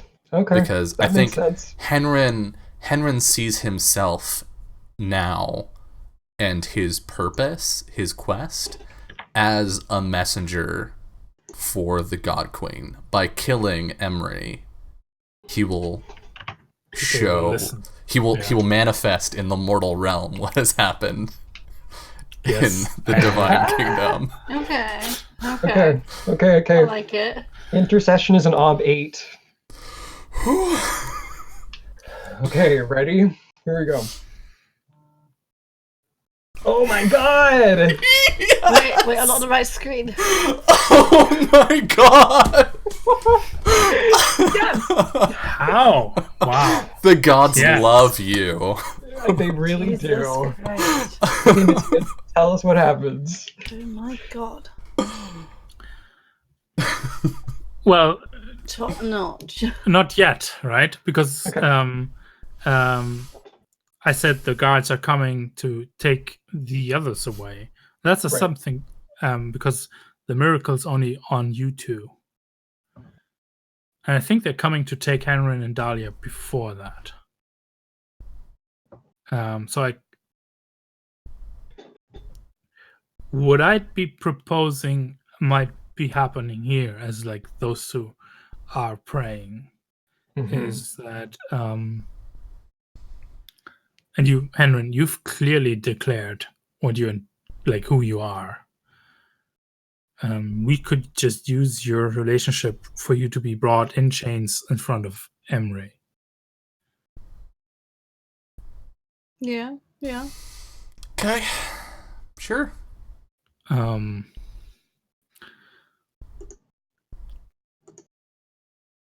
The question is what's going to happen to Dahlia here? Dahlia's following. Dahlia's going to insist. She is also a noble. Yeah. She's of the court and whatnot. Yeah. And I think we get this is when we get the two sisters kneeling down in prayer, and I think at some point that basically that infection singing and praying is taken over by the entire score, and we have the score front and center and no audio effects as the guards come to take Henrin, put you in proper chains, and like there's like a little bit of a tussle with Dahlia, who's then also put into chains, and you being pushed off, and we see you being taken into the palace. And I think one of the last things you see is while Zabia is praying, she locks eyes with you, Henrin, and she's just like saying, deliver, what was it? Like, lift us from darkness. And she's not saying anything else, but she's staring at you, just saying, lift us from darkness over and over. I think we see Henrin, because we can't hear anything, right, because of the music. I think we see Henrin whisper something to Zabia before he's pulled away, and then they make that eye contact. Yeah. And I think there's this point where the music stops, where we see Emra and Dahlia being thrown onto like the marble floor. We haven't properly seen the room yet, what the room is like. But we hear like steps, like expensive boots on the marble floor closing in measured steps. And so what's his full name? It's his name is Emery Salva. And Emery Salva, who governs and leads the city of Eghilia.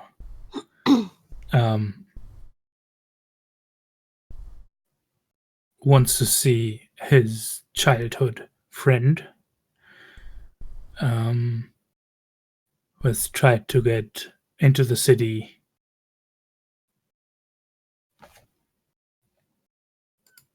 under suspicious circumstances. Mm-hmm. Yeah. So I think as he walks up, because we were just like sort of pushed to the floor, right? Yeah. Henrin cracks his neck a little bit and sits back onto his knees and says, "Chains, Emery?" It is really you. It is you. Oh my. And if I'm correct, if I'm looking at this, your relationship is not a hateful one, right? No, it's not. Yeah. And I think he's like, no, what are you doing? Take these shackles of my beloved childhood friend, Captain. And he's like chiding the captain. The captain's like, oops. Yeah. And Henrin, who is like smiling at Emery, looks at the captain with this withering look. Yeah. My lord, I didn't, but I made my identity known.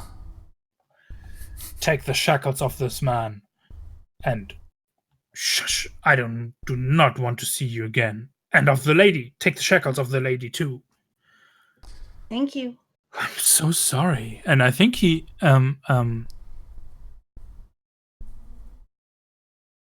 like as you're getting up, he's going down to clasp your hand, and I haven't seen you in years. I didn't believe you even survived. He pulls Emery in close to an embrace and says, "The road here was long, brother." Oh, I'm so glad. News were so dire. You survived. It took much, and I would not have made it were it not for my good knight, Dahlia. He puts a hand on Dahlia's shoulder. "Dahlia, this is Lord Emery Salva, ruler of Eghilia." Greetings, my lord. She bows. And I think he actually bows back. Oh, the Lady Knight. I'm most grateful. It's been such a long time, and we've been on often differing factions in these strange political times. But I'm glad you've come. I'm glad to be here. But tell me, the war has not yet reached your shores? It has not yet, no. That is good But news. we are feeling the consequences all around us. You must have seen the refugee camps outside. The only way we could get here was by hiding among them. It was shameful. But you're here now. I will have quarters for you. So you can rest and you can join me for dinner. And then we can talk and we can see what is to be done come the future. There's nothing I would love more. Truly. Oh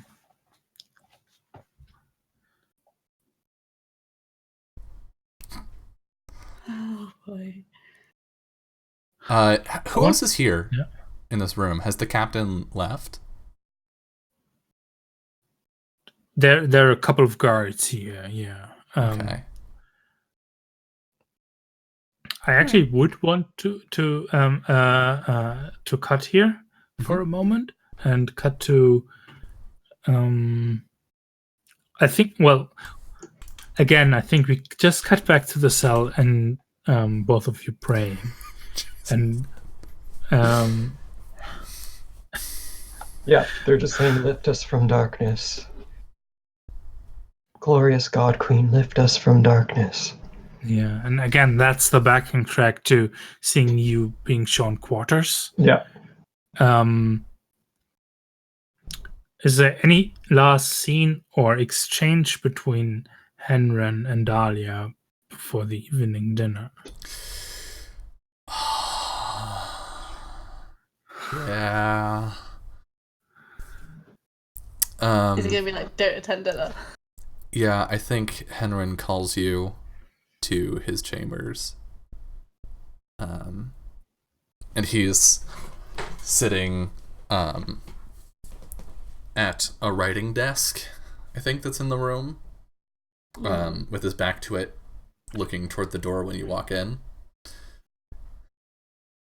Well, you did it. You got me here. I did. Your point?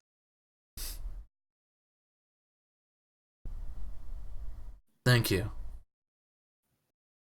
Wow, this is new. You deserve more thanks than I can give you. It's my job.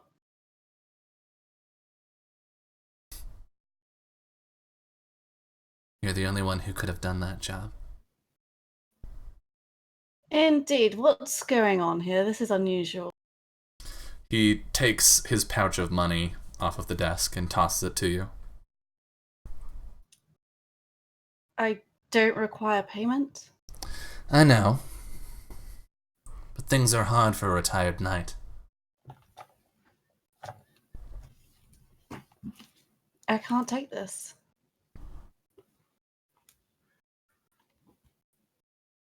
Take it or not, I release you from your oath.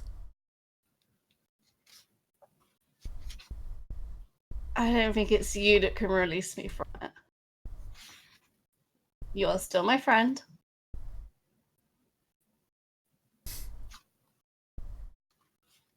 Or does our friendship mean nothing to you after all these years? I'm not going to leave you now. Not here.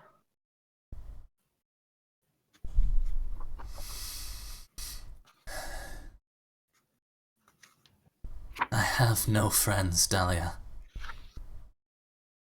Not anymore. Can I see if this is a lie or not? Yeah, this is I think this is a falsehood test. That is a dirty lie.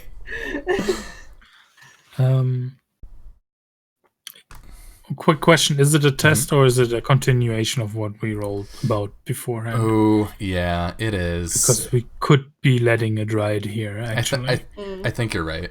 Yeah. So I think you can tell that he doesn't mean that. He's not really lying meaning to it, get yeah. you to leave. Yeah. I don't quite understand what's going on here, and perhaps there's things I just don't and won't understand, but I'm not leaving you here. I know that this alliance now could be non-existent in the future. Damn it, Dahlia.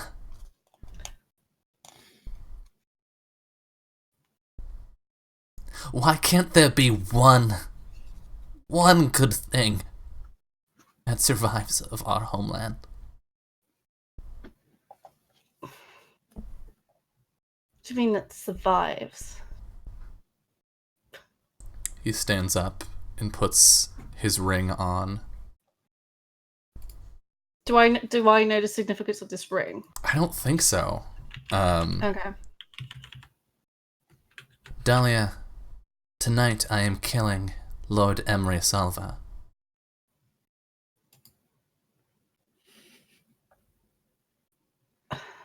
But why?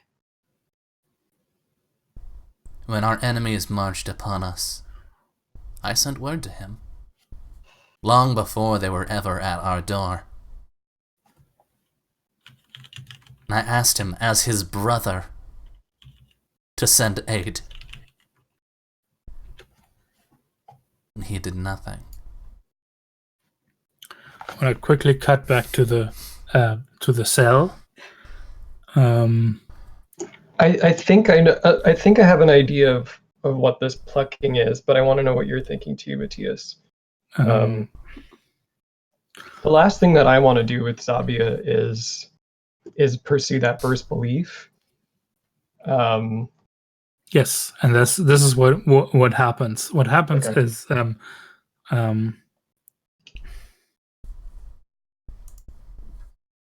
cell door opens and a man, a priest, an ordained priest, walks in, of simple clothing, but you two immediately recognize this is of the this is a priest of the god Chamberlain, and he says, I'm sure he's got like vestments that have certain symbols on them and stuff. exactly, yeah, and he says, "Sisters of the Jester, Father, I'm glad you've come, and I've heard you. After all, it is the Chamberlain and the Jester who truly run the kingdom. I welcome you into the city. Come with me now." thank you, Father. And I think as we leave, maybe we start walking out of the chamber down a hall. We do have an issue. I know. And There are those who serve a dead god. there are. I know the Jester has come to you to talk to you. The Master Chamberlain has come to me. To us. People must know. Yes. And then we cut back into the palace. Mm-hmm. What do you two think? Where's this going? Or is this? I think we've got a little bit of conversation left. Yeah. So yeah, you've just told Dahlia that. Yeah, he did nothing. Yeah. My family, your family, everyone we've ever known are dead. Our land's in ruin and ash. While he sits here, safe. There is no justice for our people but his death. It would cause anarchy. People would riot. We would be killed. I will most likely die. But I died months ago, years ago. The person that you took from that chateau was no longer a man.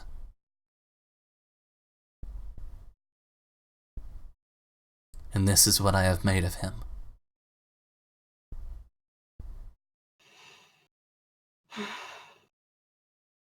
Well then, let's go to dinner and make him pay. That's a hell of a decision. Henrin bows his head.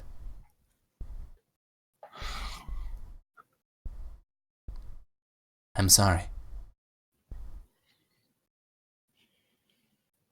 He pulls on his dinner coat, and I think we go to dinner. Yeah. Off we go. Decided to follow my instincts. Oh, God. And I think dinner is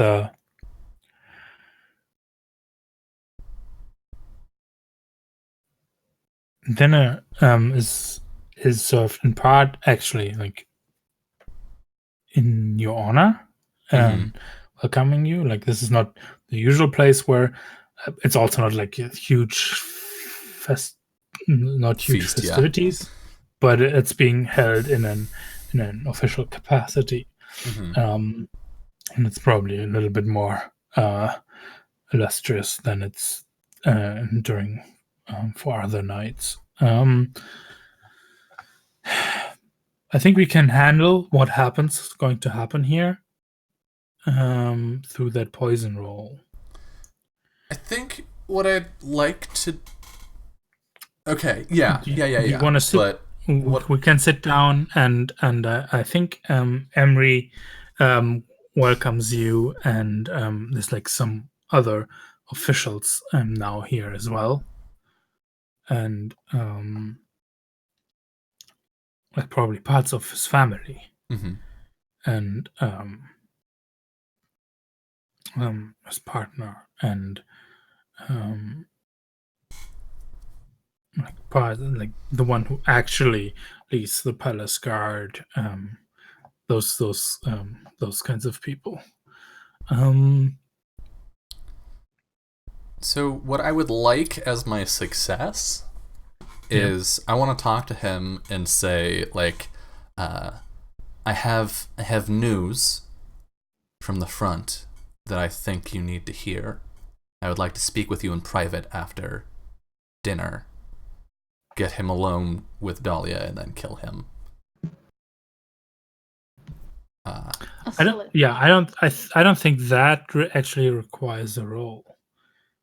I think you getting a moment alone with him is definitely something that can happen. Yeah. So during dinner, I'll just be like, yes, it was so hard, yada yada. Deal with everybody being like, oh, it must have been terribly dreadful. Oh, such hardship. You sat on a horse? Oh my! In a cart! I can't believe it. Yeah, and I think he mostly like goes on about how they had to shut the north off because everything that came from the north was corrupted. Of course.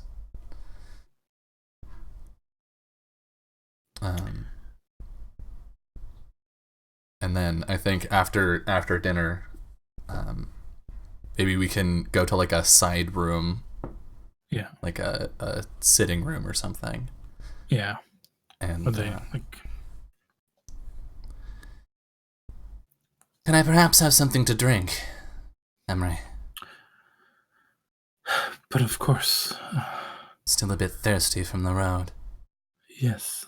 we needed here, and there's like all kinds of liquor are there brandished in this little cart.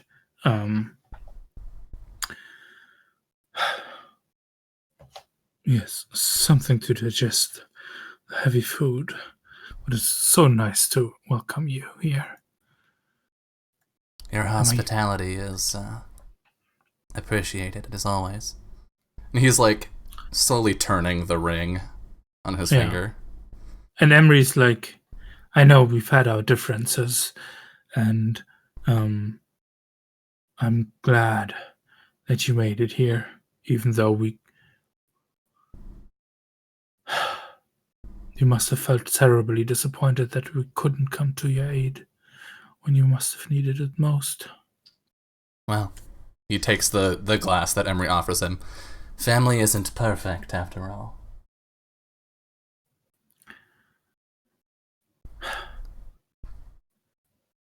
Dahlia?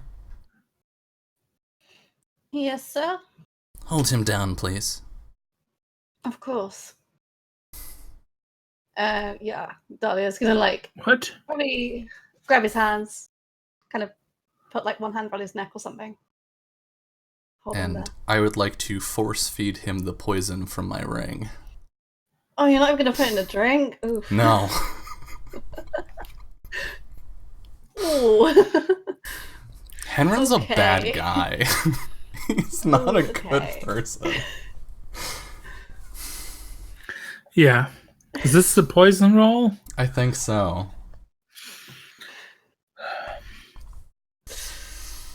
What do you want out of this? I would like him to die painfully Oh. and unable to speak so that we can waltz out of here. Yeah, so part of this is you getting out. Mm-hmm. To what extent? To like a couple of hours later, someone finds them and it becomes clear what has happened. Yeah, I'm leaving a letter on him. Okay, when he's good. dead. Mm-hmm. Dahlia could paralyze his vocal cords, because else he might cry out now. Yeah, if you're choking him or something. Yeah. Jeez. Okay. It's a quick turn.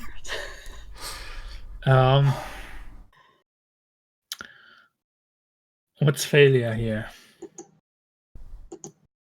Failures, we get caught? We get caught, we die. I don't think failure is that he survives, though. I think he dies Yeah. either way. I think failure is.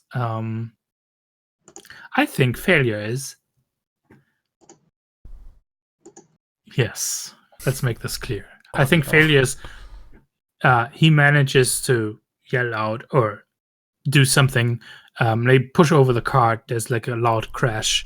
Someone comes like yelling, and the only way to kill him, because maybe like he rings himself free, is for Dahlia to stick him with something pointy.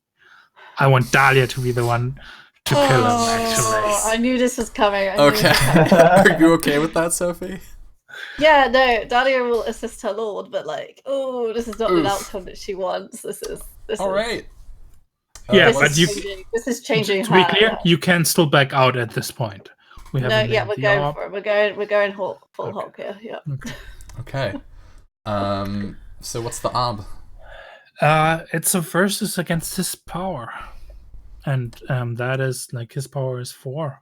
Okay, I have 4 dice. A 3 in poisons. I would like to fork in assassination. Assassination wise is right. Yes, assassination wise. Yeah. You get 1 helping die from Dahlia. 1 helping die from Dahlia. I'd like to fork in inconspicuous because he didn't see this coming. Yeah, inconspicuous also for what happens afterwards. Mm-hmm. Yeah. Can I also fork in our relationship with each other? No, Does only that skills apply? can be forked. Or get an advantage from it? I don't know if we want to I guess you could play that either way, so maybe not. This is like your relationship has given you access to this situation, I think. Yeah. And Is there an element of falsehood in this too? Or I guess this is very blatant now, so I don't know if it's actually lying anymore. Well, yeah, because I have just grabbed him. Yeah. Yeah. Also, you are already at 7 dice, if I'm counting correctly. I'm at 7. I see you have a skill called dance. Oh my goodness me. There was no dance in there. No. Okay, I'm like, are you tangling with him? I think I do. Are you looking at Dahlia's sheet? Tangling. Yeah, I mean, I do have dance, you're right. I have etiquette.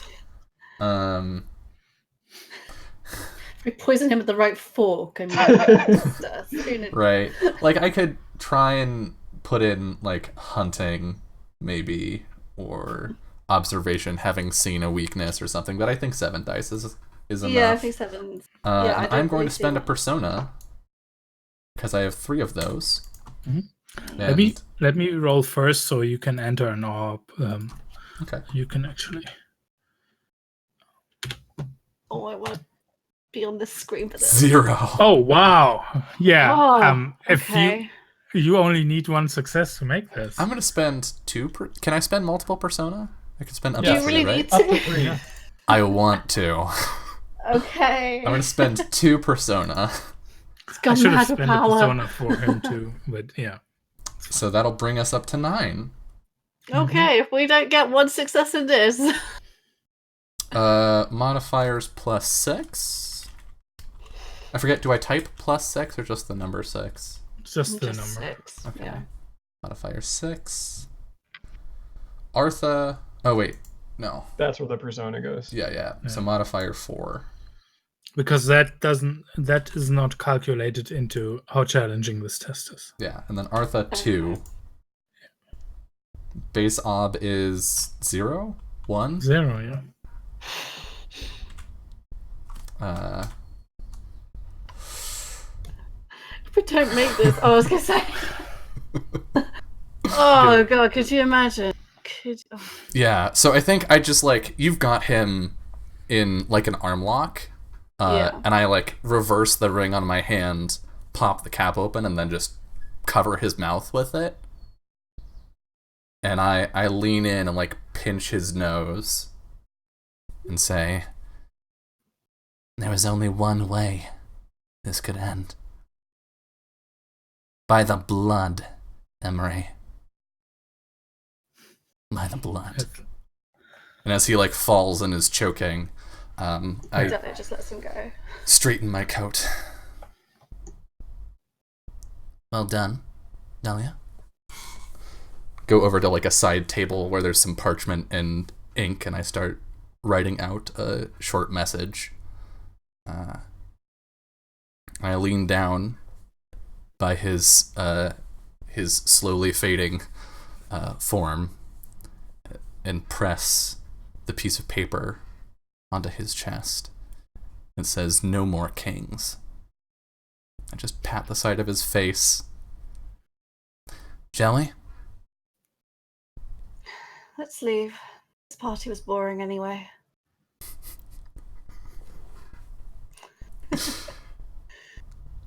And we bounce. Yeah, and I think we see the 2 sisters with the priest of the Chamberlain leave the guardhouse and enter the city. And it becomes clear that when the guard jester visited you, the guard chamberlain visited him. Mm-hmm. And he probably says something about some that for us he foretold us not that the God King is dead, but that fulfills the message.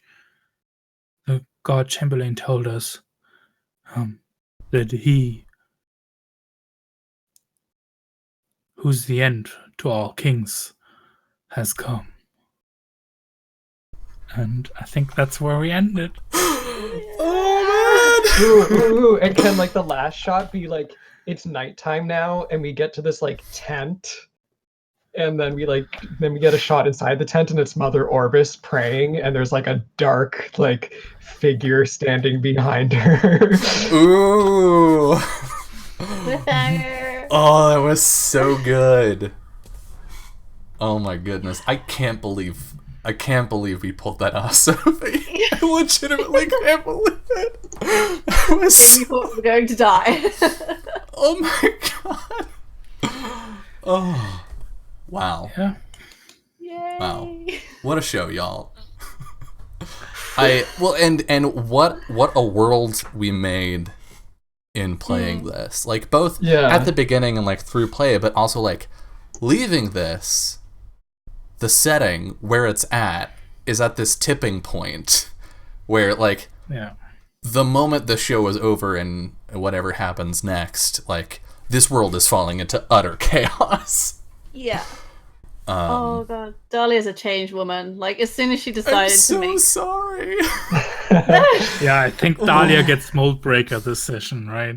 Totally. We like did the entire because you like completely went like, no, the only thing important to me is Henren and not any fucking ideals. Like I think as soon as she heard that like this guy had been a downfall of her kingdom, he did. Yeah. Oof. Yeah. Well, thanks for joining us on this journey. What a ride it was. But before we go, let's go around, say who we are, where people can find us, all that good stuff, and then I'll talk about what's coming next. Starting with Sophie. Hi, I'm Sophie. You can find me at Sophie May on Twitch, Twitter, and Instagram. Where am I this week? Let's see. Monday. I don't have anything tomorrow because I'm going out and playing mini golf. I'm so excited about it. Tuesday, I am on Capricorn Cross's channel with Strad. That's actually going ahead this week. I've recovered fully. So good. Wednesday, it's going to be a stream on my channel. I just bought The Witcher 3, so I'm going to start playing that. Nice. And I'm like, announcement of Netflix. That feels like such a touchstone for this game. A little bit. Yeah. There's some good lore in that game. It's pretty fantastic. I'm excited to play it. I've not really played it at all or seen it being played. So for me, it's completely new. If you want to see like someone who's never seen anything to do with it before. Yes. You're gonna love it. Yeah. Oh, okay. Yay. Thursday is podcast recording night, so I'm not there, but keep an eye out for that in the future. Friday, it is Chronicles of Cascadus on Capricorn Cross's channel. And I am returning with my lovely character Maria, who's a pain in the butt. Yay! Playing pains in the butt is fun. And that's where I am in the coming week. Come find me. Awesome. Thanks for having me. This was so much fun. Thanks for being the best knight. Yeah, the best night. And also, again, I'm sorry. Oh no, Sunday was the best. You have to rewrite everything though about. Yeah, I have some thoughts. Jolie, hello. Our most pious. Like, the thing that I'm thinking about now. So there's this king to end all kings. Mother Orbis is like serving this king to end all kings, and now I'm like, or yeah. Maybe there is a person who has come to end, or a person / a god who has come to end all kings, who is going to kill Mother Orbis in that tent. But my other thought was what Henren just did part of the plan of the king to end all kings? Like, have you actually fallen in step with that? I'm like plot. The disciple of this without even knowing. King Ender. Yeah. Ooh. Yeah. Oh man. Yeah, where can you find me? I'm here in like 3 hours from now, back on this channel, playing Ryutama. This week I'll be on Off the Table on Thursday at 6 Pacific playing Urban Shadows, where some big stuff just happened. So that's gonna be fun. Will I be the same character? That is probably unlikely. Who knows? Yeah, who knows? And then next Sunday at the same time, 12 noon Pacific, we'll be on my channel, Pen Paper Pals, playing Burning Wheel of our own campaign, The Burning Woods, with Matthias and Little Cup of Joe, Jess, and Katie Face. And that's shaping up to be really interesting too. So I'm excited to get back to that. It's good stuff. Yeah, I was watching it last weekend, and Jess I was is just like a straight up villain, and it's really, really fun. It's surprisingly freeing. It is fun to be a villain. Yeah. I'm sorry, Matthias. Yeah, so that's me. That's my schedule. Awesome. Speaking of apologizing to the Game Master, Matthias, how you doing? Yeah, it seems like the real enemies are the friends you made along the way, right? Yeah, it's true. For this group, like Dahlia's beliefs are utterly a mess and ruined now, and like they would have to need to be completely rewritten. Mm-hmm. And yeah, it would actually be super exciting to see and play on. What's the intrigue in Eghilia like? What is the power structure here? Who's vying for what? Right? We're already getting like little.